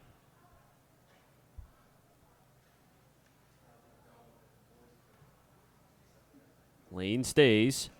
Way outside. Ball 4. 2-out walk. And Boisvert loses Butler.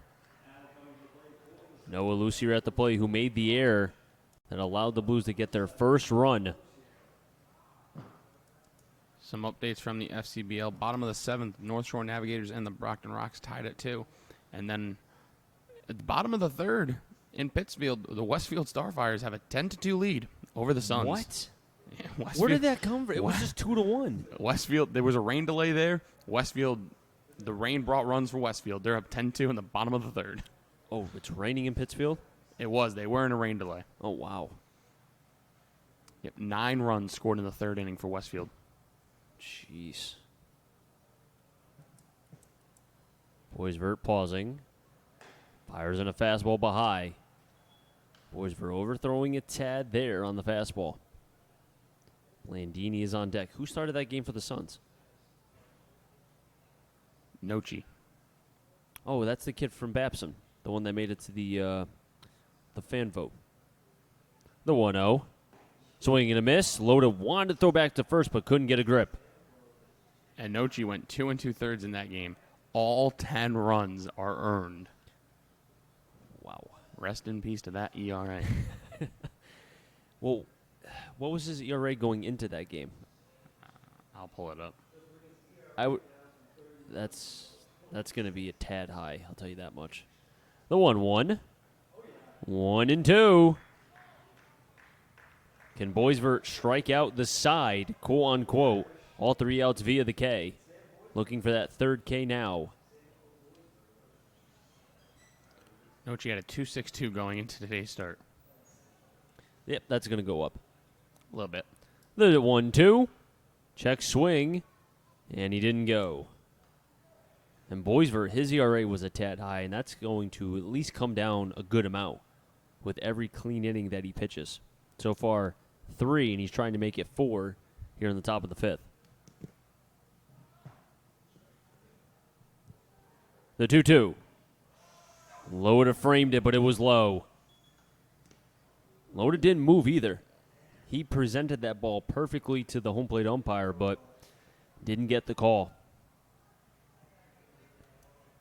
Second 3-ball count here for Boisvert. The 3-2 runner's going. Popped it up. It'll stay in the infield.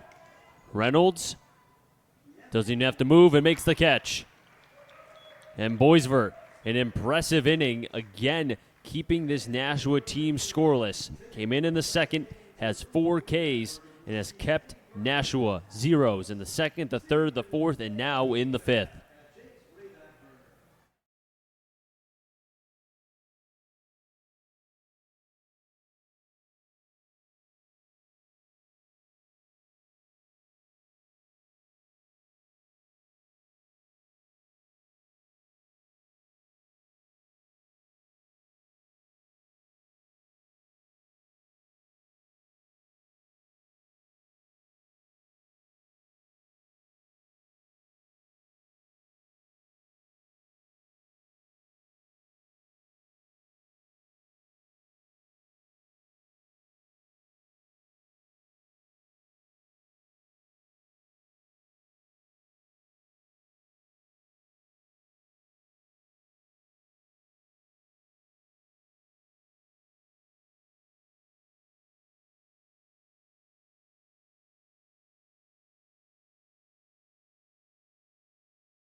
New pitcher on the mound for Nashua as Bergeron's day is done. 4 innings, 4 runs, 3 of them earned, 8 hits, 2 Ks, 1 walk. And the new pitcher, Jared Norcross Plord. This is his 11th appearance. All of them have been out of the pen. The 10 thus far is 0-1 with an even 13 ERA. He's thrown 9 innings in those 10 games, has 9 strikeouts, 14 walks, so control could be a problem. He's also given up 13 hits. And this is not a good team in terms of walks because the Blues have walked coming into this game 196 times. That's one of the top-ranked walk per Ks in the FCBL. And the way the Blues have been hitting tonight, they've been patient, selective, and they've been doing a great job all around at the plate. First up will be Loda, followed by Diamond and Orzechowski. The right-hander fires in a pitch high, 1-0. This is a pitching staff for Nashua, 5th in Ks, 7th in walks, 5th in wild pitches. The 1-0. Check swing by Loda. Did he go? No, he didn't. 2-0. Always have to make sure you check with the field umpire. Some home plate umpires do not do that. The 2-0. 3-0. As you said, Matt, 9 walks? 14 walks in 9 14 innings. walks. Okay, so averages about 2 an inning almost, give or take. About 1.5. 3-0, ball 4. And he loses Loda. Loda's been on base 3 times. All different varieties, hit by pitch, single, and now a walk. Raising the on-base percentage. You know who'd love this guy? Billy Bean. Yep. And Zeke Diamond at the plate now.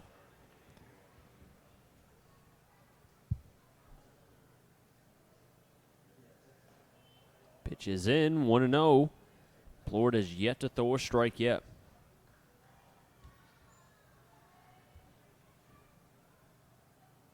Diamond 1 for 1 right now with an RBI. 2-0. 6 straight balls thrown by Plord. Diamond had a sac fly that made the game a 3-0 score in the 3rd. And then Christian Beal in the 4th had a solo shot to left. And it wasn't just like a little dinker. It was a straight liner over left field. The 2-0. There's the first strike by Plord. I was going to say, good thing he's not at Texas A&M right now. They'd be chanting. Ball 6. You know what? Some people don't like that. I'm okay with it. That's the greatest chant there is in baseball. I don't know why people don't like it, though. Hey, man, throw strikes. 2-1. And that'll hit Diamond. And it might have hit him in the guard because he's not reacting like he's injured, so probably did. But either way, he's not happy. Loda at second. Diamond at first. Orzechowski at the plate now. And it looks like, I can't tell if that's the pitching coach or the bench coach, but either way, someone is going out to talk with the right-hander Plord. As nobody's warming up in the bullpen for Nashua, the Blues as quiet as a Sunday night here in Bristol. Not this Sunday night. Blues playing too. That's right. Everybody will be here. Mind you, the season, regular season I should say, ends on August 4th. And an update from the big leagues. The Blue Jays have not recorded a hit through 6 innings. All-Star Game MVP Shane Bieber. No relation to Justin. Yeah, Shane Bieber pitched for UC Santa Barbara. I'll take your word for it. Same team that Dylan Tate was on. Can't the one that confirm. we traded for Zach Britton. Huh? I know, I don't have a life. I know, right? Chris has an unhealthy love for prospects. Oh, I love prospects. First pitch, Orzechowski. Low 1-0. But you know what, though? It's nice to see, like, this year we had how many players drafted from the FCBO? Either former or current. So this league, there's a lot of talent in the FCBO. And who knows? You could very well see Zeke Diamond's name called one day. Sam Loda as well. Pitch is in, 1-1. This umpire definitely has a bigger zone inside to righties than he does inside to lefties. Danny Roth is on deck. Orzechowski yet to record a hit, has walked and struck out. 1-1. Low, 2-1. And he does give that half of the plate more, as normally the umpire, obviously, especially with a 6'5" catcher, you got to stay to one side or the other. And he is staying to the third base side of the catcher, so normally you will see a bigger zone to the side he's over. Blues have grounded out to 41 double plays this season. Call the strike, 2-2. Danny Roth is on deck. As I said, Orzechowski, looking for his first hit, has walked and struck out. Batting average at .235 right now. Diamond at first. 2-2, way outside, gets away from lane. The wild pitch advances the runners. Low to the third, Diamond to second. And also gives Orzechowski a 3-2 count. And as good as the Blues have been at the plate, 4 runs through 4+ innings now, they have left 7 men on base through the first 4. You have second and third and nobody out. It's crucial to get these runs in. And the Nashua Silver Knights will bring their infield in. So a hard hit ball on the ground will at least score 1. And the way the outfield's playing, Diamond probably could score on a hit. Payoff pitch. And there it is, another walk. Walk, hit by pitch, and walk. So instead of doing the Irish two-step, we're going to do the Irish walk, as the bases are fully loaded.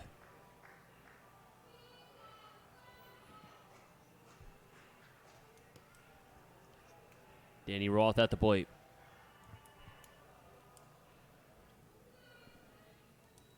The Blues could look to really open this game with the bases loaded and nobody out. First pitch to Roth. Sends one high, above foul. That's what I like to call a long strike. Did you ever give up a long strike when you were pitching, Matt? I gave up some long home runs, though. I think we all have at least once. I let a kid put one in the river against me at Rotary. 0-1. Roth popped it up, but that will go foul behind the press box. 0-2. That's right. I gave up a ball my freshman year to a kid from JWU. Probably the ball hasn't landed yet. I remember I had a long foul ball. I was so mad. Then cleared the foul pole by a good 75 feet down the left field line. I was fouled by another 200 feet, though. I was so mad. What's the score to the Westfield game? Westfield. Suns got one back. It's 10-3. There you go. All it takes is 1. Or in this case, 7. The 0-2. 1-2. Now Roth did strike out his last at bat. And then the North Shore Navigators have taken the lead. They scored 2 in the 8th. They're up 4-2 on the Brockton Rocks. So the Blues need Westfield to win, and that game, I don't know about Brockton and North Shore. 1-2. Roth, another foul ball. I would say, I know the standings are pretty close, so it's like almost pick your poison. I think they want North Shore to... I think you'd almost want North Shore to lose because you play Rockton so many times, you can control your destiny against them. That's true. So you kind of want North Shore to lose, and then that way you could worry about Brockton. 1-2 low, 2-2. That's just me, though. Well, you know what? We'll find out by probably Sunday, a better picture of the standings. Because after Sunday, with the doubleheader, then we'll only have a couple games left. Season's flown by, Chris. It really has, and I've enjoyed every minute with you. 2-2, time was called. I can't tell who called it. Actually, there was a ball in play. It was the field umpire saw the ball, and he called time himself. Loda at third. Diamond at second. Orzechowski at first. Walk, hit by pitch, and walk. That's all 3 reach base. Danny Roth with a 2-2 count. Blues lead 4-0. Bristol has a chance to open this game wide open.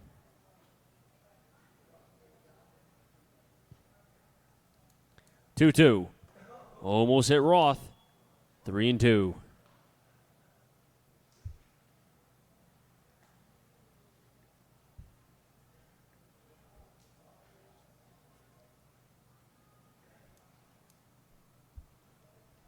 Now, Roth does have a home run this season. Payoff pitch. Ball 4. Roth gets the RBI, his 13th. Lotus scores. Diamond to third. Orzechowski to second. Roth to first. And the walks continue to be a problem for Plord. As Beal gets a nice hand as he steps into the box. As it looks like the manager now will take a slow walk to the mound. There has been some action in this Silver Knights, I almost said Navigators, bullpen. And we will be getting a pitching change.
New pitcher on the mound, Joe Grasset from Hartford. Seemed like everybody coming out of the bullpen for Nashua was from Hartford. He's a side armor. He's got a tough jam. First pitch to Beal is outside, 1-0. This is his 14th appearance. All 13 have been out of the pen. He's 0-1 with a 3.25 ERA. In 19 and a third innings, he's gotten 14 Ks, 8 walks, 18 hits allowed. Has 1 save. The 1-0. Pass Grasset and through into center field. That scores 1. Here comes the second. Christian Beal has 3 RBIs, a solo shot, and a 2 RBI single. He makes this game 7-0. Scoring was Diamond and Orzechowski. Getting to third was Roth. Yeah, if the infield wasn't in, that might be an out. But because of the way the game was being played with the situation, it had to. And those runs will go to Plord. As the runner on third, Roth is still Plord's responsibility. So his line is still not complete, and it's not going to look pretty, especially because he did not record an out.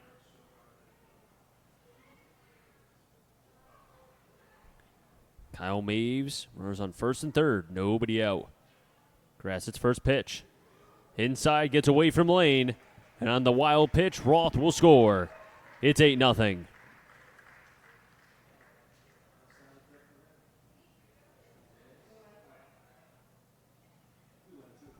As now Plord's line is done. Gave up 3 runs. 4. 4 runs, you're right. All earned, 3 walks, no Ks, no hits. Did not record an out. Forgot about the walk to Roth. That was the first run, and then the other 3 came around.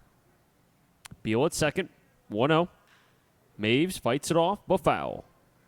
You know what? It has to be tough for not just the outfielders, but the infielders between, walk, hit by pitch, walk, walk, and then you finally have a ball in play, but because it's been so long since you saw a ball that was put in play, you've kind of were caught with your tail between your legs.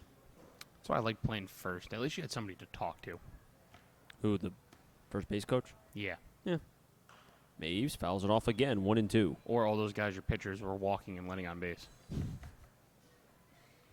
Hey, guys, how's it going? Yeah, not bad. Just going to warm up. Yeah, people always ask, like, what do you talk about? You know, sometimes I tell them that they got lucky. Sometimes I tell them that my pitcher stinks. That's nice. I'm sure the pitcher would enjoy hearing that. Man, don't stink. I won't tell you you stink. Maeve steps out. He's pretty built, I have to admit.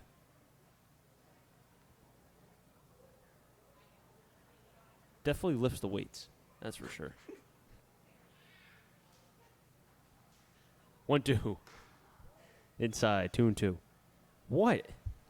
He really does. You want to know who the hottest hitter in baseball is right now that isn't named Kyle Maves? In the FCBO or in general? No, in general. Didi? Mike Talkman.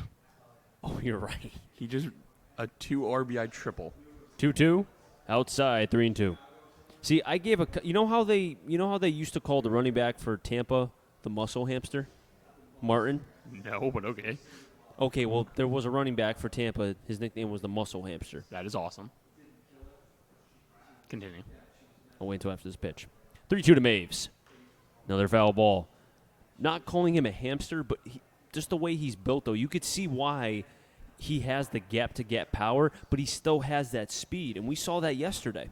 He's not a slow runner by any means. Well, we saw it today in the first when he hit a ground ball to second and beat it out for a single. He can move, especially once he's underway. Payoff pitch. And Maves will continue to battle. An update from the Shane Bieber no-hitter. It's no longer a no-hitter. Who got the... Eric Sogard. It's always the one you never expect. Sogard's having a nice year for the Blue Jays. It was. Career, he had 9 home runs, and now he has, I think, 9 or 10 or something like that. He's been doing well as a DH for Toronto. Could be a trade chip, as the trade deadline is, what, less than a week away. And we've seen, like, no trades. Get it going, MLB. 3-2. Outside for a ball. Another one for Nashua pitching. Well, we've only seen a couple. I mean, the one that jumps out to me because of us being, both myself and Matt are Yankee fans, is the trade they made with Kansas City to get Terrence Gore. Well, and Edwin Encarnacion, but getting Gore could be a big piece come postseason time because he's fast and he could play the outfield. Yeah, I just wonder who you're leaving off the roster for him. Well, thankfully we don't have to make that decision. I wish I was making that decision. That means I'd be rich. Brandon Miller at the plate. Miller pulls the bunt. It's a good one. Only has one play over to first. They won't make it. Infield bunt for Brandon Miller. And he's on base for another time. Third time in this game. And I wonder if that will sit uneasy with some Nashua players as he's getting a long look from Grissett right there. Maybe Grissett's saying, hey, man, you're 8-0. We've given up 4 runs. We don't have an out, and you're bunting on me.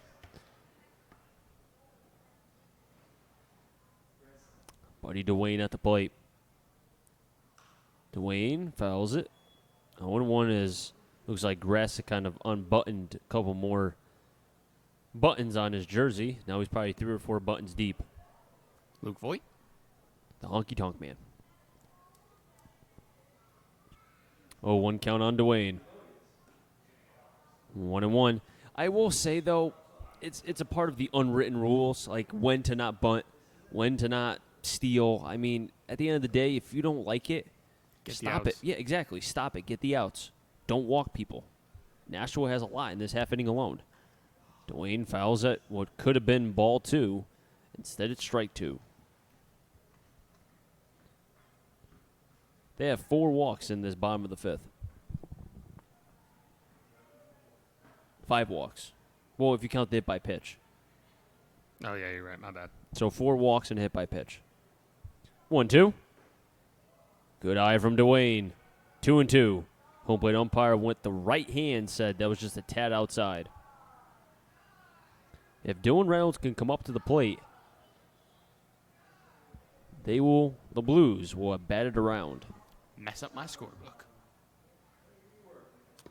But it's okay. I'll forgive them. The 2-2, 3-2.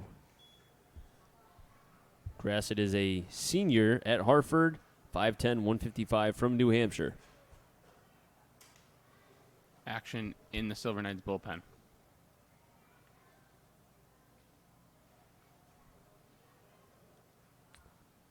Three-two. Hard chopper stayed in the air long enough. They'll tag one, but a run scores. That will be Beal.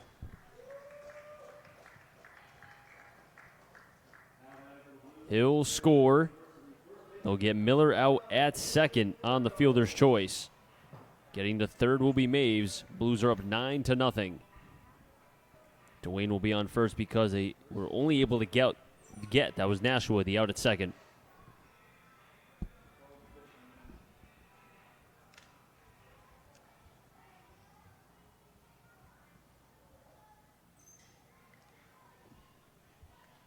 First pitch to Reynolds, in for a strike, 0-1.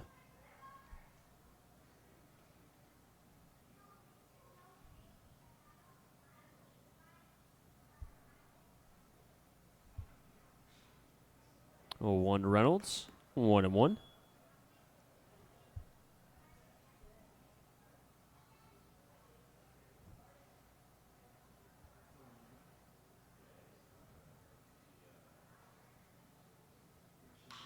Hard shot to first and underneath the glove of LaRocca as it gets into right field.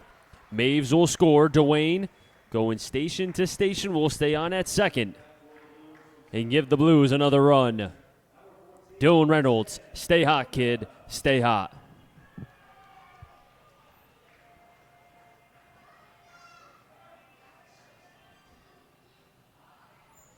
And the Blues have batted around. Sam Loda, who led off this inning with a walk and later scored, is up again. And there goes our scorebook. Get the white out.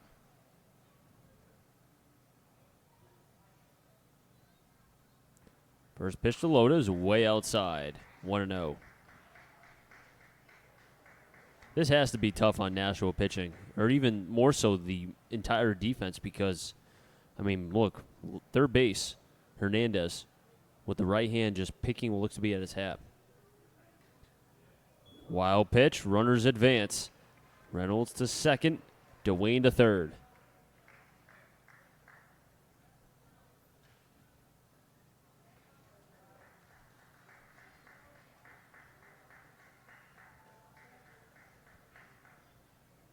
Dylan Reynolds with 3 hits, 2 RBIs, and 1 run.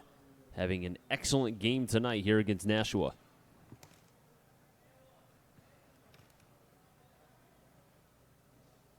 The 2-0. 3-0. Nashua cannot buy an out right now. So far, Grassett has recorded only 1 out, 3 hits, 2 runs, both of them earned with 1 walk sprinkled in. 3-0. Ball 4.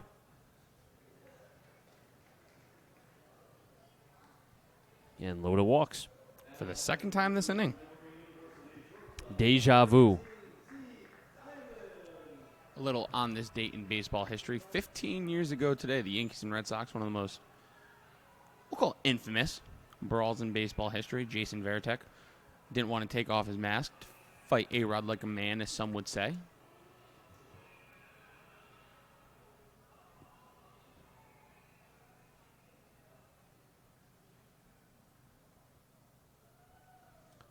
Another mound visit here for the Silver Knights, and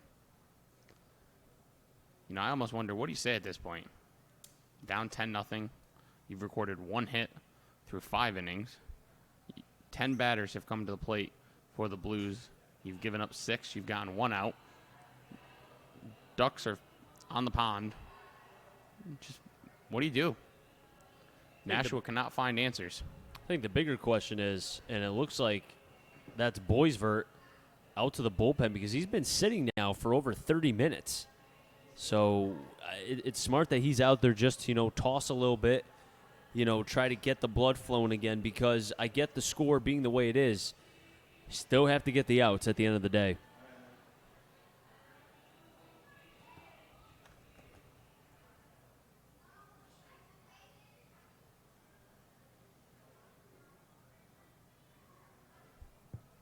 Blues have scored 6 runs in this half inning. Diamond up the first baseline, but foul. That was nubbed.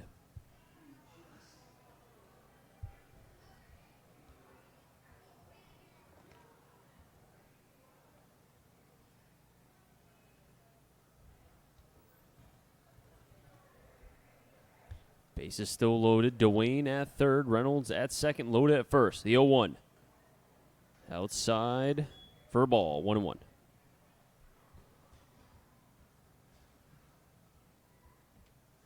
Diamond does have a run, an RBI, and a hit as well. Looking for RBIs 2, 3, and 4 here. The 1-1 to Diamond.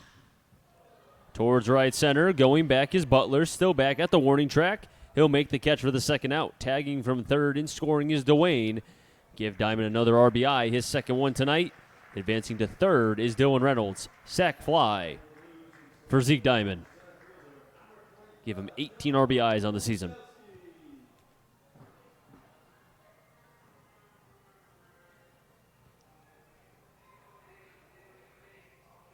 His second sack fly of the night, so not necessarily coming up with a huge hit, but doing his job when he's come up with runners on.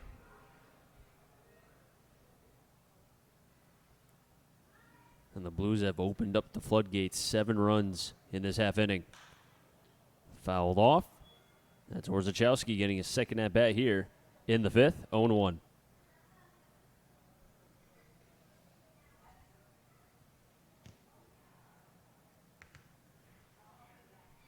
The Blues know this feeling by Nashua against the Bravehearts. Another foul ball, 0-2. Remember that game, what was it, 16-2? Something like that? They know this feeling. And if you're the Blues, though, you said it, you still have to get the outs. Take it from Westfield. It's now 10-5, and they've still got a lot of outs to get against the Suns. Suns are never done. 0-2 towards right, and aiming foul towards the Nashua bullpen. They're never done, especially against the Starfires, who we know have struggled this year. But the Starfires could play spoiler and could very well mess up a lot in terms of the standings. The 0-2. 1-2. Grass at a sidewinder from Hartford, going to his senior year and lives in Amherst, New Hampshire. The 1-2. That's going to be a chopper towards Hernandez. Gloves it. Across the diamond. And there's the out. And the inning finally ends for Nashua. But a long half inning. 7 runs on 3 hits. The Blues lead 11-0.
2-3-4, Blandini, Sandstrom, and Hernandez.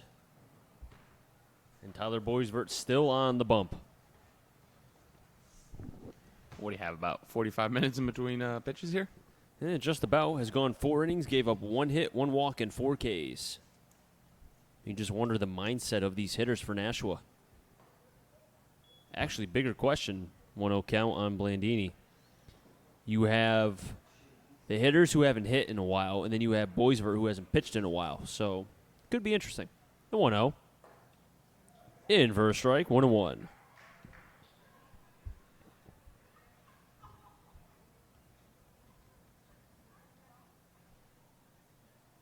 If I'm Boisvert, let him hit it. 1-1. Or let them look at it. 1-2.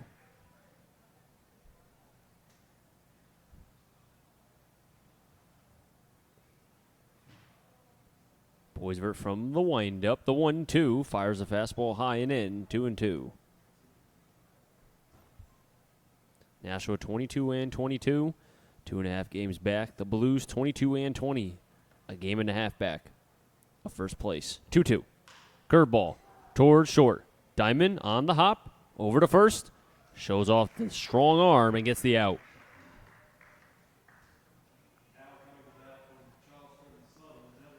Kyle Sandstrom stepping up with 1 out. And if you think about it, if Boisvert continues to pitch like this, 41 strikes, 28 balls, he could go at least 8 innings, maybe. Keep the bullpen fresh. Through the 8th? At least to the 8th. It'd be close, but... I'm thinking through the 7th, maybe. Okay. First pitch. There's the hammer. 0-1. The 12-6 curveball.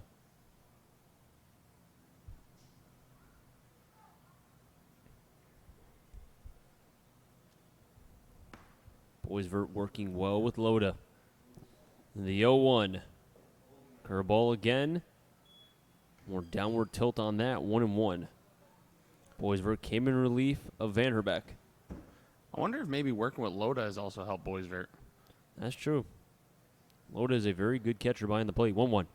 Outside, 2-1. And we're not disrespecting Reiner or Lasky by any means. All three are very good catchers. Yeah, it's just, some pitchers work better with different catchers.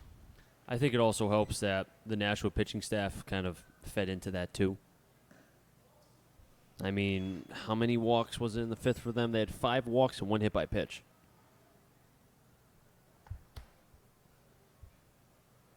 It's not good. We saw that against the Bravehearts. How many walks did that Blues pitching staff have that night? In for a strike, 3-2. I think it was over 13, if I recall. I think it was closer to 16. But that'll do it. 16, 17, something like that. Speaking of numbers, Boisvert looking for another K here. Curveball, now to the right side. Roth, Fields, 2 down. Back-to-back groundouts. Diamond gets in, and so does Roth. Phoenix Hernandez at the plate now.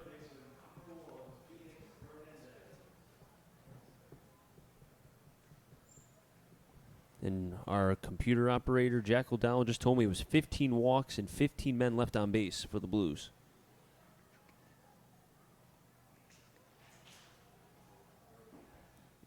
You're talking to Yale over here, okay? I was pulling it up, and Yale just comes out here with his big brain. Fastball in for a strike, 0-1 to Hernandez. Hernandez 0 for 2, a pop-up and a ground-out. Both to Roth. Boisvert looking for another 1-2-3 inning here. The 0-1. 0-2. Boisvert from post. Went to Woodland High School. Had a 1-2-3 inning in the 2nd and the 4th. Has 4 Ks.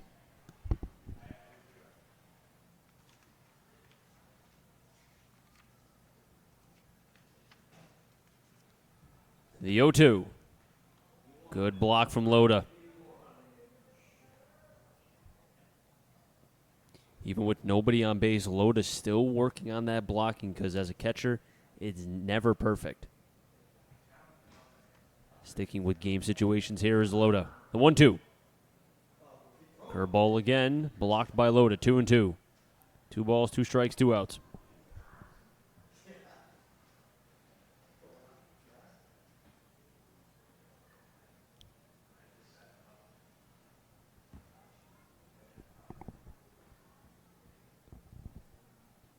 Two. Call strike 3. Boisvert 5 Ks and a 1-2-3 inning. We've said that a lot tonight. The luck of the Irish, the luck of Tyler Boisvert continues.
Bottom of the 6th, 9 then top for the Blues as a new pitcher on the mound, Sean Cormier. For the Nashua Silver Knights, it puts a line on Joe Grassett. Went 1 inning, 3 earned runs, 3 hits, no Ks and 2 walks.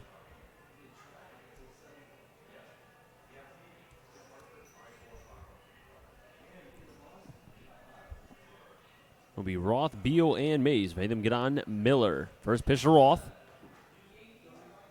Bottom part of the zone, 0-1.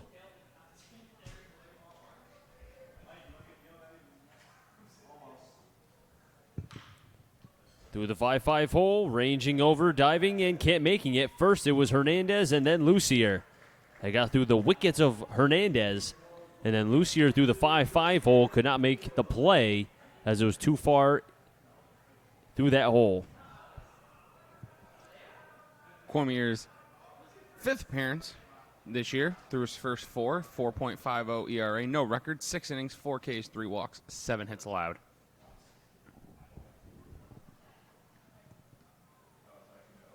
And the Blues start off this inning with a hit. Beal pops it up. It'll stay fair.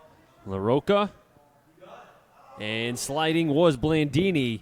Could not make the play in foul territory. Nothing going right for Nashua. It's just been one of those nights, Chris. Well, the Blues have had a couple, so I think, everyone's going to have a day like that once in a while. It's a long season. It's a very long season, especially when you consider how long These guys had their spring seasons at their respective colleges and coming here. Most of the time, these kids, they haven't played this many games in one single year. And now these are whole new numbers for them. Beal with an 0-1 count. Off the end of the bat towards right center. Walsh, Butler, and it'll be Butler who makes the catch. One down. Roth has to retreat back to first. And it's the first time that Beal has been retired since the first inning. Kyle Maves at the plate.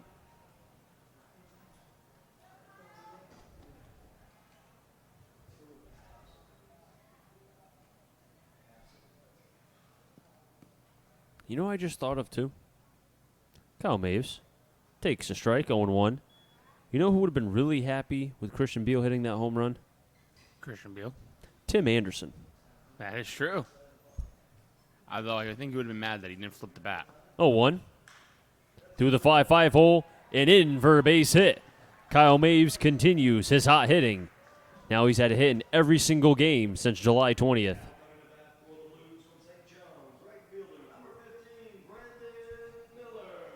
Brandon Miller with runners on first and second.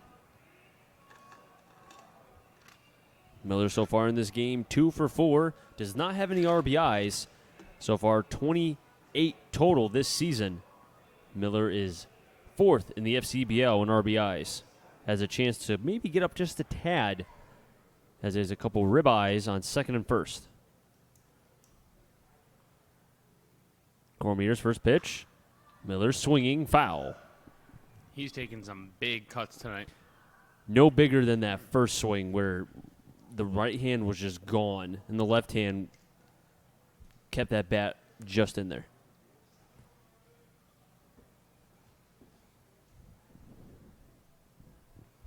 You look up Daddy Hack in the dictionary. You get a video of that swing. And Aaron Judge. The 0-1. 0-2. Cormier throwing strikes. Buddy Dwayne on deck. Dylan Reynolds on double deck.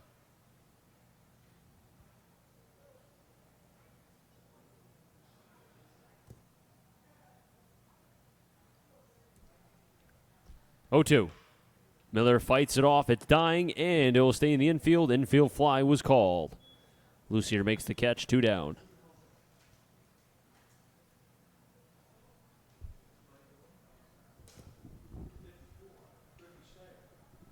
As we will have a pinch hitter here, Griffin Schneider will pinch hit for the designated hitter, Buddy Dwayne.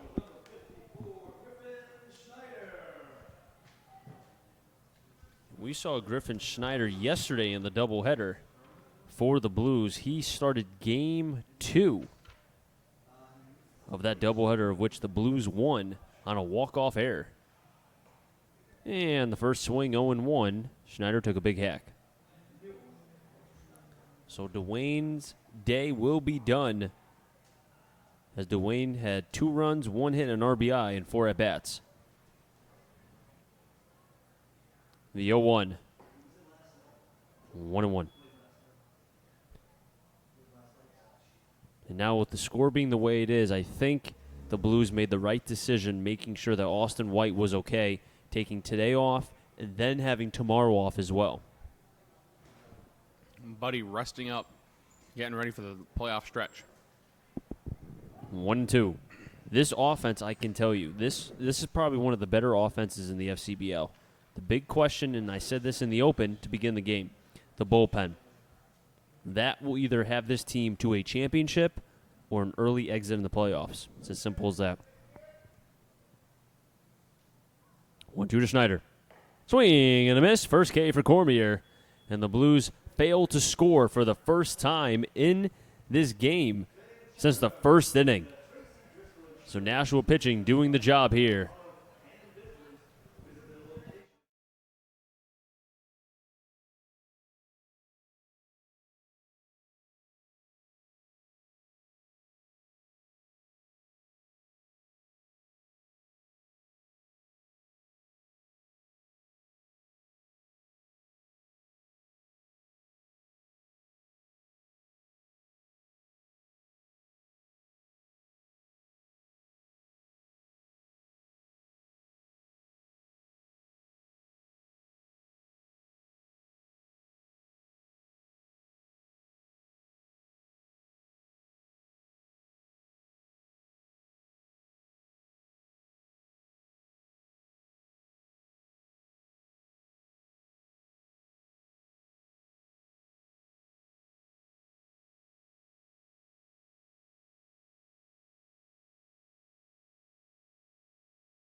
We're back from Muzzy Field, 11-13-0, leading 0-1-1. A defensive switch for the Blues. Out of the game is Brandon Miller. Casey Bass takes over, but don't worry, he is not playing right. He moves to first, and Dylan Reynolds heads to right field.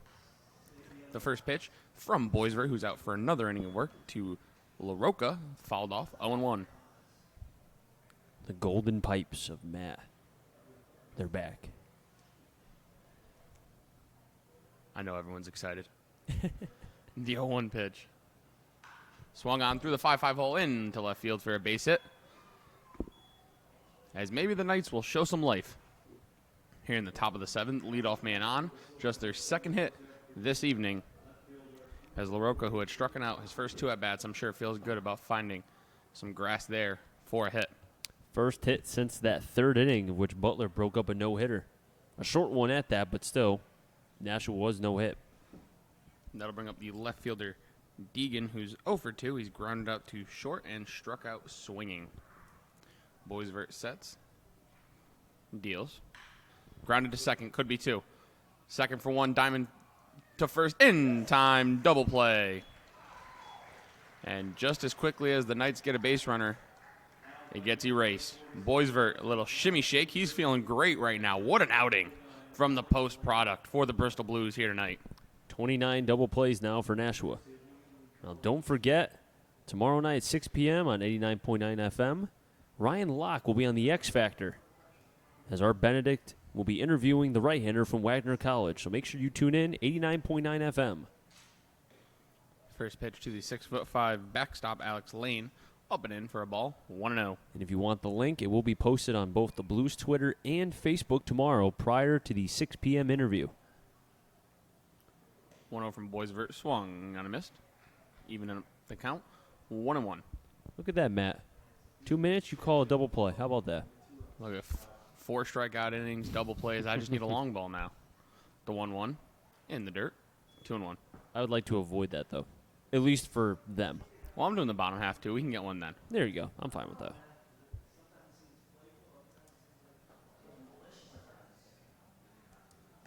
Pitch on the outer half of the plate. 4 strike, 2-2. Good spot there from Boisvert.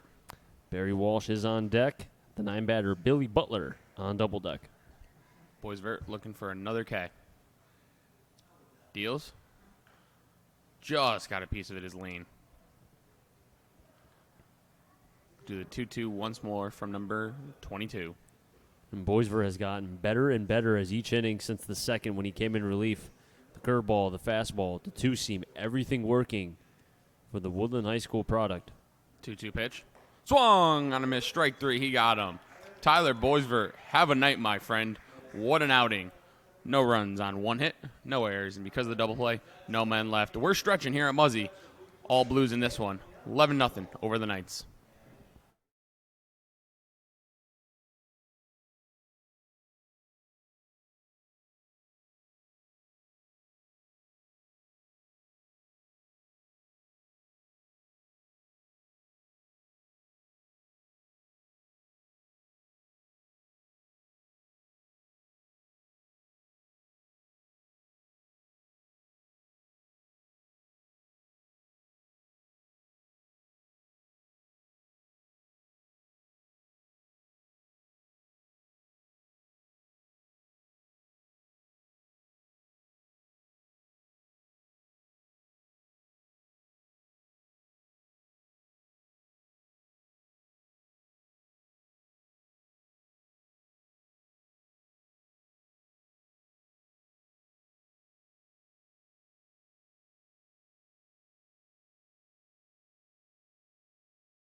We've stretched, and we're ready for the final 2.5, maybe just 2 innings, the way this one's going. Cormier back for his second inning of work. First hit he'll face here in the 7th is now the right fielder, Dylan Reynolds.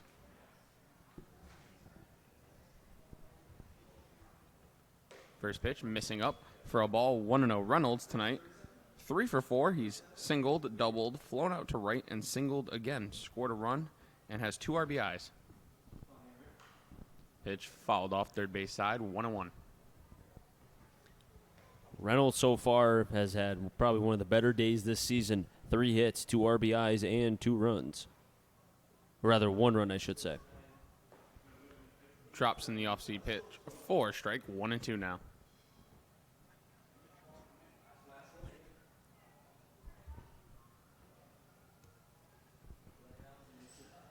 Cormier, long look, 1-2 pitch. Swung on through the 5-5 hole into left field. It's another hit for Reynolds. 4 on the night. That's a pretty good day, 4 for 5. Dylan Reynolds, whatever you're doing, eating for breakfast, continue on doing that because he has looked probably the best I've seen him this season the last couple games. He's been red hot. Homered yesterday, 4 for 5 tonight, using line to line of the field. Great job by him. He now leads off first as Loda steps in, taking a pitch up and in for a ball, 1-0. And I think it's a good time, too, for this lineup to be hitting on all cylinders just because now you're heading to the last couple games of the season, X amount of games. That pitch misses up and out, 2-0. So realistically, the offense could help out what could be a, quote-unquote shaky bullpen for now. Let them get adjusted. I mean, look, Boisvert, this could carry over to his next start, next relief. Could be a weapon in the pen. As that one's floated into right center field, it will drop in for a base hit. 3 Knights were within 10 feet. None of them able to make the play. Perfect placement by Sam Loda, who's now been on base 5 times, hit by a pitch, single, 2 walks, and another single by Sam Loda. And it's been that kind of night for the Blues, finding every single hole. Just one of those days, my friend. As there is bullpen action for Nashua. That'll bring in the shortstop, Zeke Diamond. Has 1 hit thus far, has 2 RBIs on sac flies, though. First pitch, he's swinging, fouls it off. Out of the stadium, first base side, 0-1.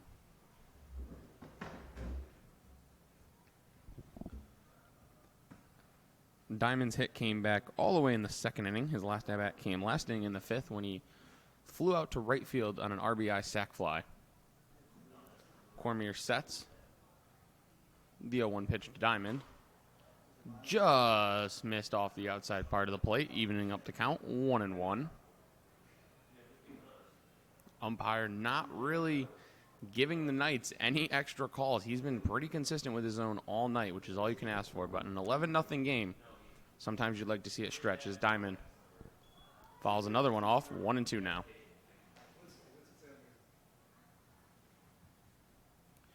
There is some action in both bullpens. Blues have somebody throwing in theirs, as does the Knights, as now a ball will get onto the field from the Blues bullpen. Warming up in the Blues bullpen is number 8, Peyton Stevens. A new old blue, you may call it. Nice way to turn that. Thank you. No such thing as an old blue, but Peyton played for the Blues last year, was a pitcher and a hitter, played right field. As Diamond sends one into center, going back, Walsh makes the play. First out in the bottom of the 7th. Comes via the flyout as Diamond gave it one a ride, but it's a deep way out there in center field here at Muzzy. And I like that from not just Ronnie Palmer, but the Blues team itself. The game, very lopsided. Reynolds could have tagged from second base, but he decided to stay. Classy move from Dylan Reynolds. Well, I think it was Reynolds earlier in the game when he tagged from second to third when Dwayne scored on a sac fly by Diamond. I'll finish my thought after this pitch from Cormier, which is swung on into center field. Once again, Walsh going back. Once again, Walsh making the catch. So a couple balls that seemed like they would hit a little bit harder, dying once they get out to the outfield is Walsh. 2 nice plays out in center. But to finish my thought, Reynolds, I believe it was him, when he tagged from second to go to third as Buddy scored on a Zeke Diamond sac fly earlier in the game, he kind of looked at manager Ronnie Palmer in the third base coaching box, say, do you want me to come to third? Do you want me to stay here? And Ronnie said, come on, you can come. You know, at the end of the day, you're not just going to give away outs just because you have a big lead. So you kind of want to take away some force outs if you can. First pitch to Danny Roth, off speed, swing and a miss.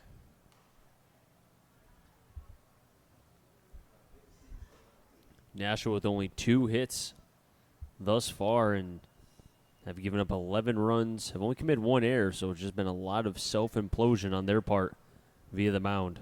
0-1 pitch, fouled straight back, which I would have caught had there not been a net and screen in front of me. How about the bat boy? Showing the hustle, I like it. He beat Austin White to the ball. When does Austin White ever lose to anything when it involves speed? Why is Austin White running on that foot? I'm sure he knows enough. Well, he knows. He said he was good to play today as another ball from the Blues bullpen gets onto the field. Hashtag take the bullpens off the field. No, it's what, the 3rd time now this has happened? Too many times. And it might be, I think that's Will Reiner catching. I did see him down there warming somebody up earlier. Yep. I haven't seen Lasky, though. Pitch into left center field. That ball's going to get down, and it is off the wall. That'll score 2. Danny Roth thinking 3. The relay throw to third, and he's out by a mile. Now the question is, did the run score? 2 runs score. The run did cross the plate before the out was recorded at third, so it's a 2 RBI double by Danny Roth, and then he is out 7-6-5 at third base, trying to stretch it into a triple. So the Blues tack on 2 more on 3 hits, no errors, and then because of the throw out at third, no men left on base. We head to the 8th, Blues up 13-0.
New pitcher for the Blues, Peyton Stevens.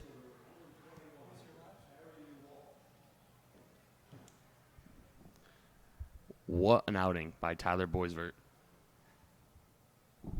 Going 6 innings, just 2 hits, no runs, 1 walk, and 6 strikeouts. Really saved the Blues. It looked like a potential bullpen day. He came out and dominated. That's the only way I can think of putting it. He just dominated this Silver Knights lineup for 6 innings. A great outing by Boisvert, and I'm sure manager Ronnie Palmer is super pleased with what he got out of his righty. First pitch from Peyton, swing and a miss. We know one thing, Peyton can bring the gas. Does have a good off-speed pitch as well. This will be Peyton Stevens' first appearance for the Blues. Did pitch for the Blues last year, as well as played right field. Hit 265, had a couple home runs, 18 RBIs, and did have a good amount of outfield assists because I don't know why, but teams continue to run on him, if they were tagging from second or third, and he always found a way to gun them down. The 1-1. There's the slider, it looked like, 1-2. A tight slider from Peyton Stevens. I always believed Peyton was going to be a pitcher more than a hitter because of the high-octane velocity that he can get out of that arm. 1-2. 2-2. And no disrespect to his outfielding skills. Oh, no. 100% no.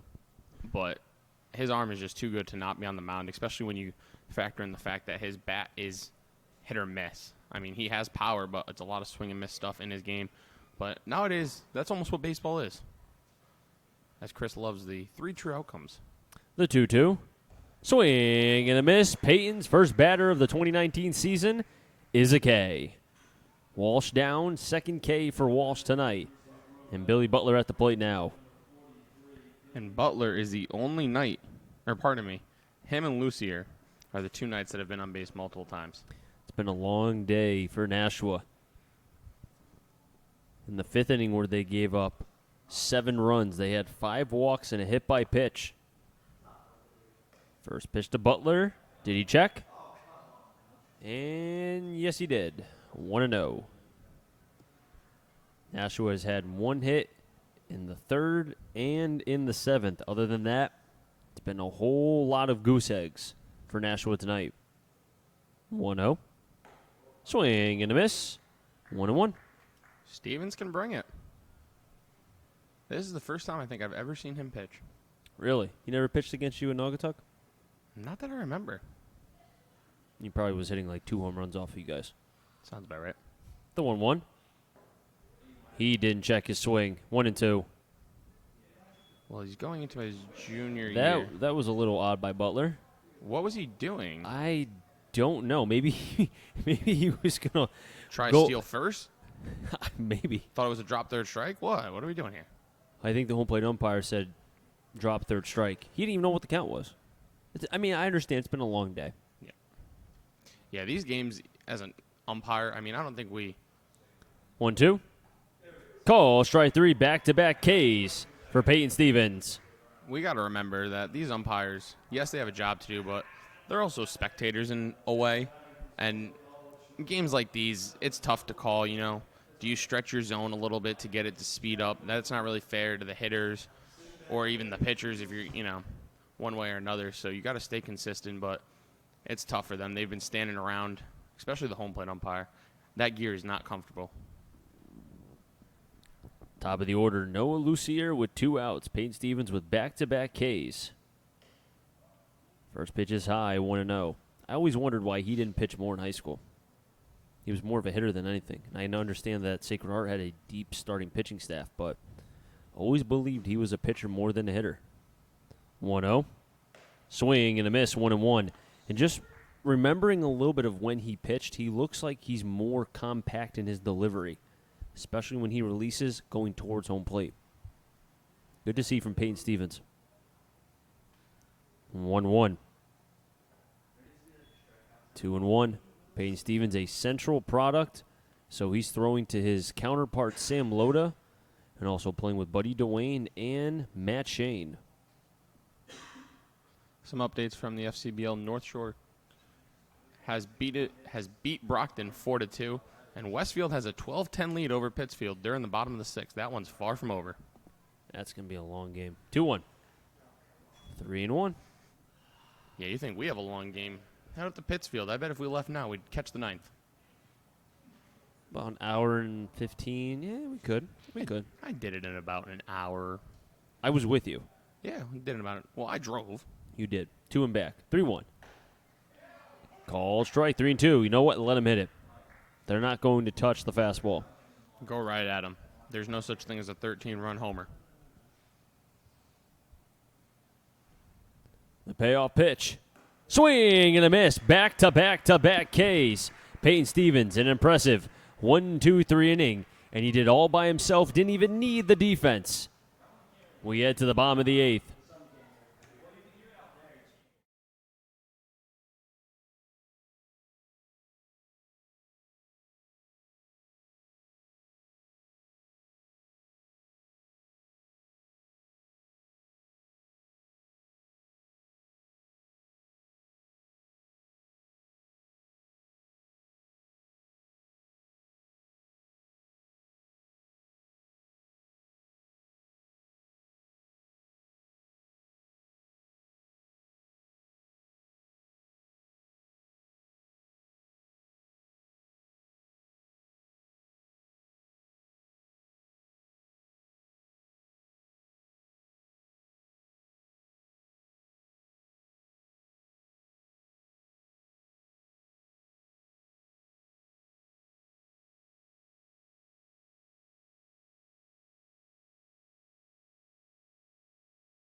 Christian Beal at the plate. As we have a Bates versus Bates. Aaron and Beal both go to Bates College, formerly of the Bates Bobcats.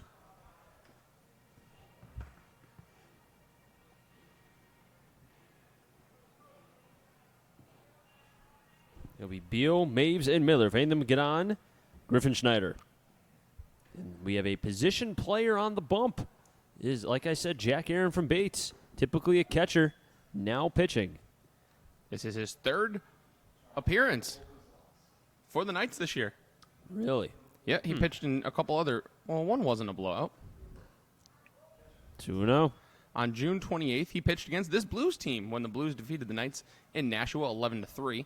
And then July 4th, he pitched in a 11-9 loss. 3-0. On the season, this is his 3rd appearance. Hasn't given up a run. He's gotten 4 outs.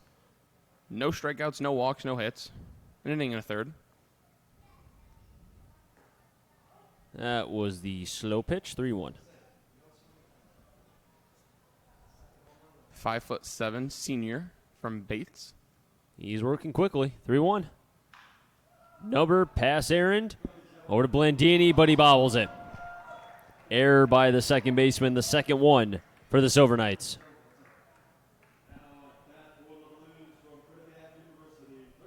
Kyle Maves at the plate. Maves with a hit, his last at bat in the 6th, and kept his streak alive of getting a hit in every game that he's played in since July 20th. Cormier for the Knights had a good outing. 2 innings, 5 hits, 2 runs, both earned, no walks, and a K. Probably the better. Was that the best outing by a Silver Knights pitcher? Tonight, yes. In terms of runs, yes. Pitch way in. That Kyle Maves dancing, 1-0. An update from the big leagues. The Yankees are all over the Twins. It's 9-3. Didi just tripled, drove in 2. He's also doubled tonight and driven in a run that way. 1-0. Maves slaps that one to the opposite field, but foul. 1-1. Sir Didi. He just loves hitting against Minnesota. I saw something on, what was it, MLB Central, where they said that Didi against Kyle Gibson, when he was pitching yesterday, he struggled against him early in the year. But he was attacking him early in yesterday's game. Pitch inside, 2-1. And you saw Didi, what was it, 3 for 3 against him? Something like that? Something like that. He had a good night. Very good night, 5 for 5. The 2-1. Maves delivers that one to center. Walsh going back. He can't get it. Beal tags second. He'll be on at third. Maves on second. And then Maves having to take a wide turn and get back as Ronnie Palmer was holding on Beal at third base. 2 hits for Maves tonight and give him a double. That's his 6th double of the season. His 3rd hit of the night, Chris. 3rd of the night, thank you.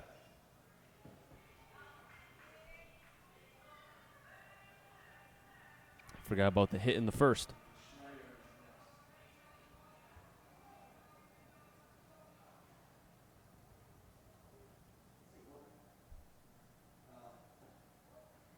Pitch in and low. 1-0 on the Lumberjack, Casey Bass.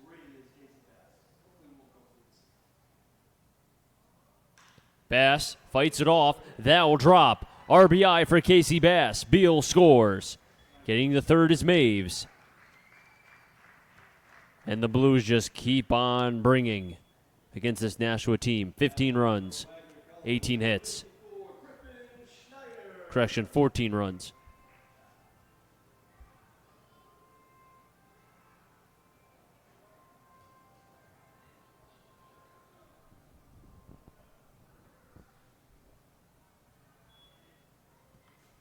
Pitch in the dirt, 1-0.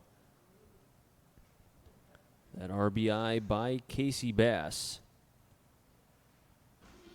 does give him now. Pitch foul back, 1-1. 16 RBIs on the season for the Lumberjack. Maves on at third, Bass at first. Griffin Schneider at the plate. The 1-1. Low, 2-1.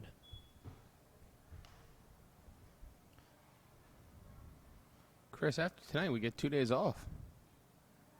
The 2-1. Schneider pops it up into left center. Lucier will make the play, but the runners will stay at the base paths. What are you going to do? 2 nights in a row without me? I'm sure I'll be talking to you somehow. Maybe I'll call you on Friday to rant about how bad the Yankees played on Thursday night. I got a bad feeling about that Red Sox series. Me too. Me too. Dylan Reynolds at the plate. Takes a strike, 0-1.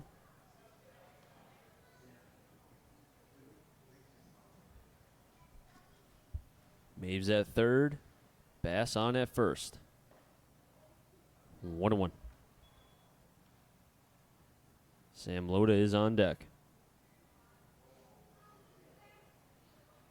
1-1 from Aaron. Maves, pass Aaron. Blandini, nice play. Flicks it to 1, over to first base for 2. Double play.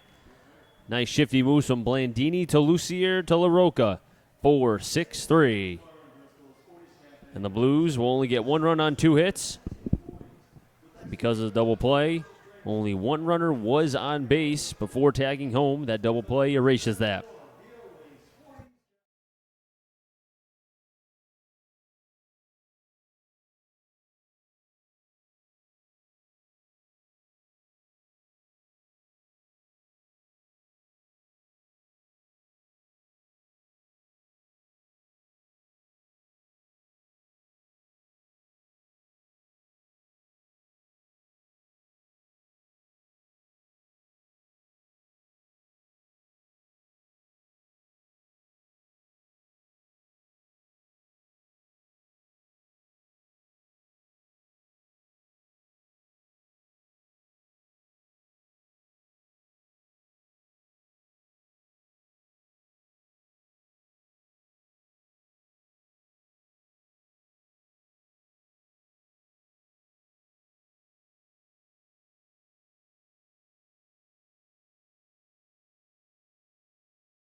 Top of the ninth. Last 3 outs for Nashua. The Blues 3 outs away from improving to 23 and 20. They'll have 2, 3, 4. Blandini, Sandstrom, and Hernandez.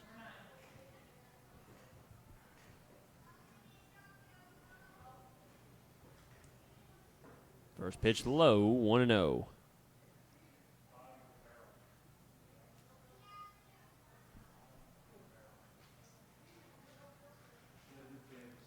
Payne had 3 Ks in his first appearance as a Blue in the 8th inning. Falling behind now 2-0 to Blandini.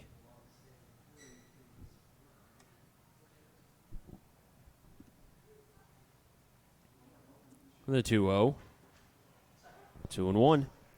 If this score holds, the Knights will go sub 500, 22 and 23. The Blues will improve to 23 and 20. The 2-1. 3-1.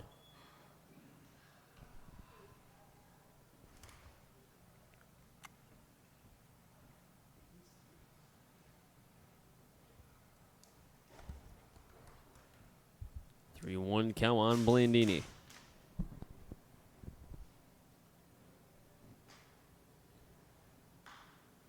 Three and two. Now after tonight, the Blues are off tomorrow before going on the road on Friday, and then coming back home on Saturday for a couple games here at historic Muzzy Field as they play against Nashua, and then on Sunday, doubleheader against Brockton.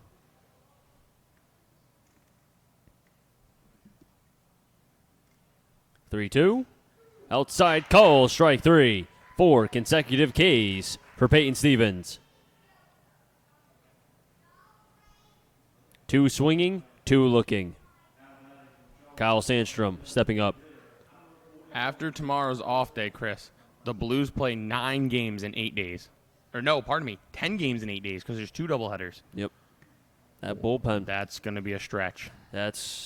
That could make or break what they do in the playoffs in terms of seeding. They could very well be first and second, or they could be in the middle of the pack. 0-1. And you would almost think that there may be rain somewhere in between, because you know it won't be perfect weather those entire 10 games, particularly the 2 doubleheaders. You could hope. The 0-1. Low 1-1. It's almost like, remember when we went through that week where they played about that many games, I think it was, when we were here for 6, 7 games, something like that? We didn't get any rainouts, though. No, we didn't. Didn't even come close, I think. I think it was perfect through the entirety. There was one day we were a little worried. 1-1, a sword swing, 1-2.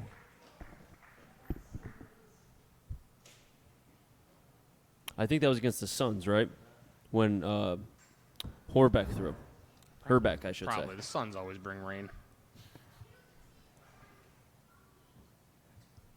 The 1-2. Foul back. 1-2 still. Hernandez on deck for Nashua.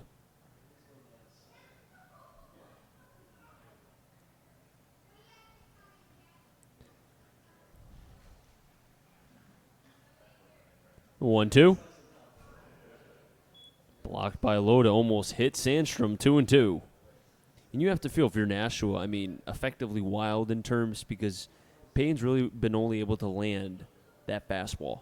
The breaking stuff hasn't been there yet for Payton thus far. Yeah, he's had a couple deep counts in the 4 hitters he's faced, and now this 5th hitter's run it 2-2. They can't catch up to the fastball, though. It's been proven. 4 Ks.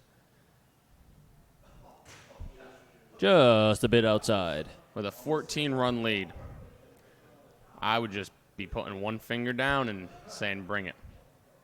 That's just me, though. That's just me.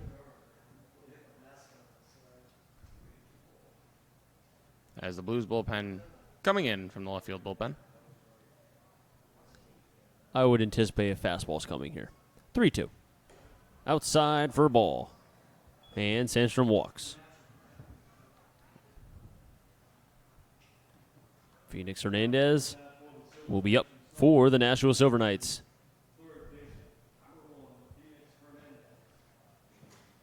And with Sandstrom reaching, it'll be the first time since the 7th inning that Nashua has a runner on base.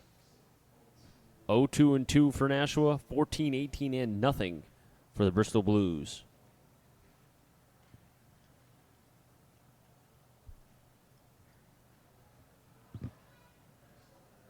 Hernandez swings at the first pitch and fouls it back.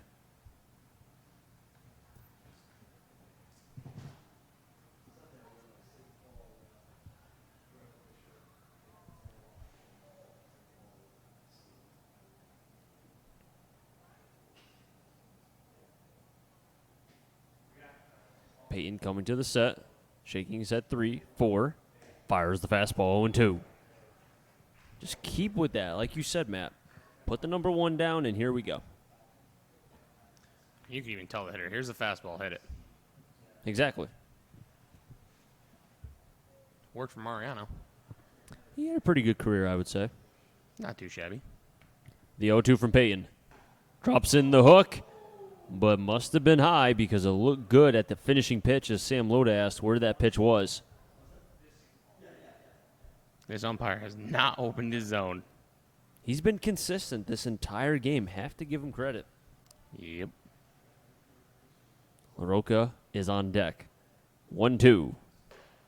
Inside, 2-2. How come all the best umpires we get are in blowouts?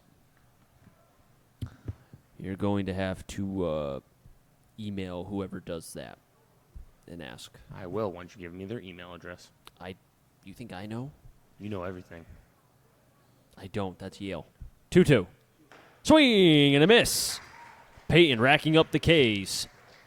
5 for Peyton Stevens.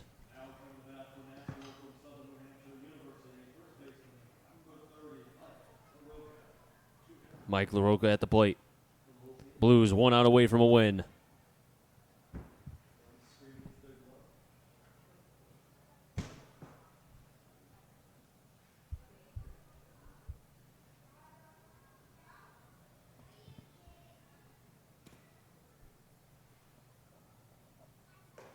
Fastball high, 1-0. Nashua cannot touch Peyton Stevens. Not the fastball, at least. That's the only pitch he seems to be locating for a strike, though. The 1-0. And on the swing and miss, lost the elbow guard. 1-1. LaRocca, 1 for 3, 2 Ks and a single to left. Back in the 7th inning.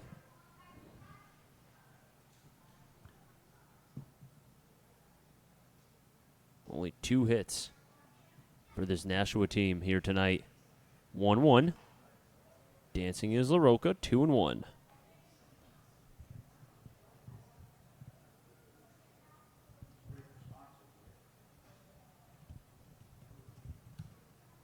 "19 strikes, 17 balls for the Central product, Peyton Stevens. The 2-1. Low 3-1. And Liam Deegan is on deck for Nashua, if it does get this far. Peyton with 4-5 Ks, looking for 6, trying to do what has not happened much this season, the FCBO, record all outs via the K. The 3-1. Ball 4. 2 walks in this half inning for Peyton. And Nashua is still alive in this game by the brisk of their cap. As Ronnie Palmer going out, there won't be a pitching change. He's just going to calm down the right-hander from Central.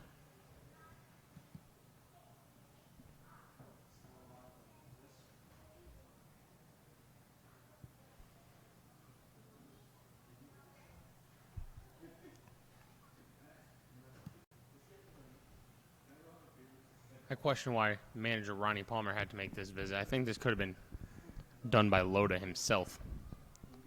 But what do I know? It's not like I'm going to Yale or anything.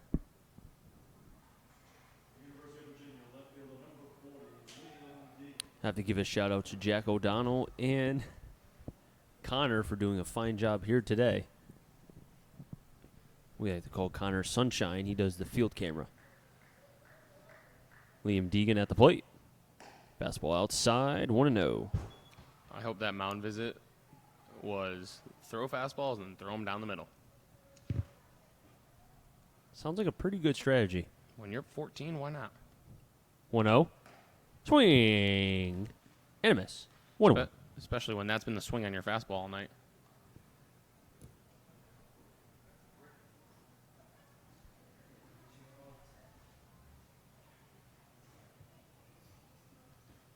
Stevens sets for the 1-1. Missing Outside, gets away from Loda. Wild pitch will advance the runners to second and third. Sandstrom to third. LaRocca to second.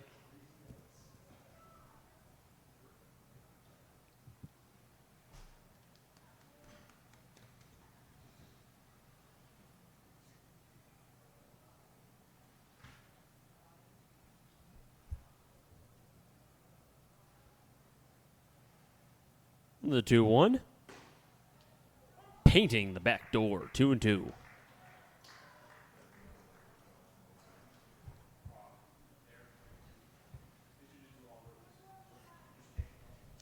The Blues a strike away from win number 23 on the year. The 2-2. Deegan doesn't chase. 3-2. To think, it's only 10:01 and it feels like it could be midnight right now. Still got to drive home. The 3-2. Outside, call the ball.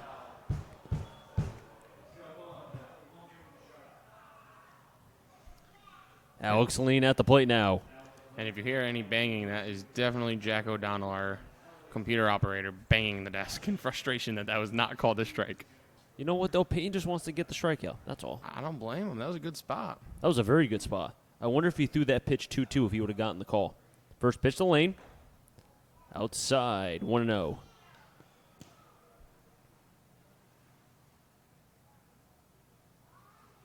Peyton Stevens throwing from the windup.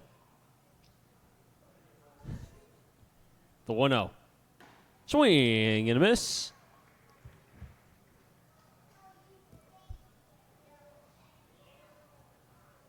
Sandstrom on at third. LaRocca at second. Deegan on at first. The 1-1 to Lane. Doesn't chase. I mean, these Nashua hitters, they know what's coming. The fastball is going to be the one pitch. Question is, can they catch up to it? Question is, can this umpire give us a call? The 2-1. Call the ball. 3-1. Where are they missing?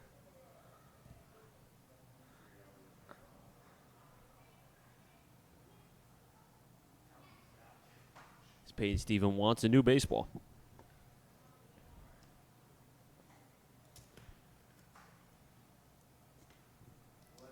Nowhere to put Lane.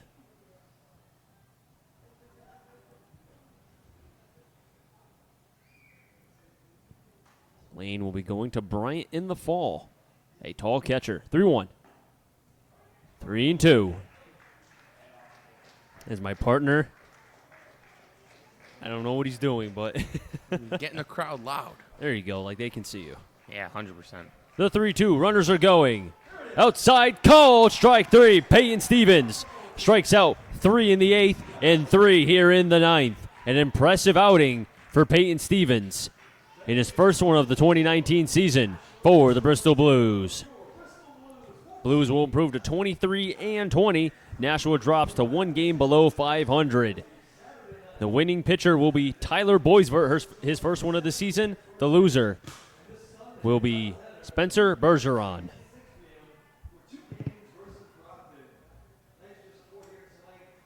Any final thoughts, Matt?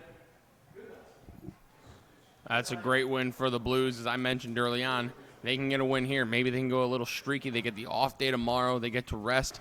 They'll ride this win high for a couple days before they get back in action against the Westfield Starfires in Westfield on Friday.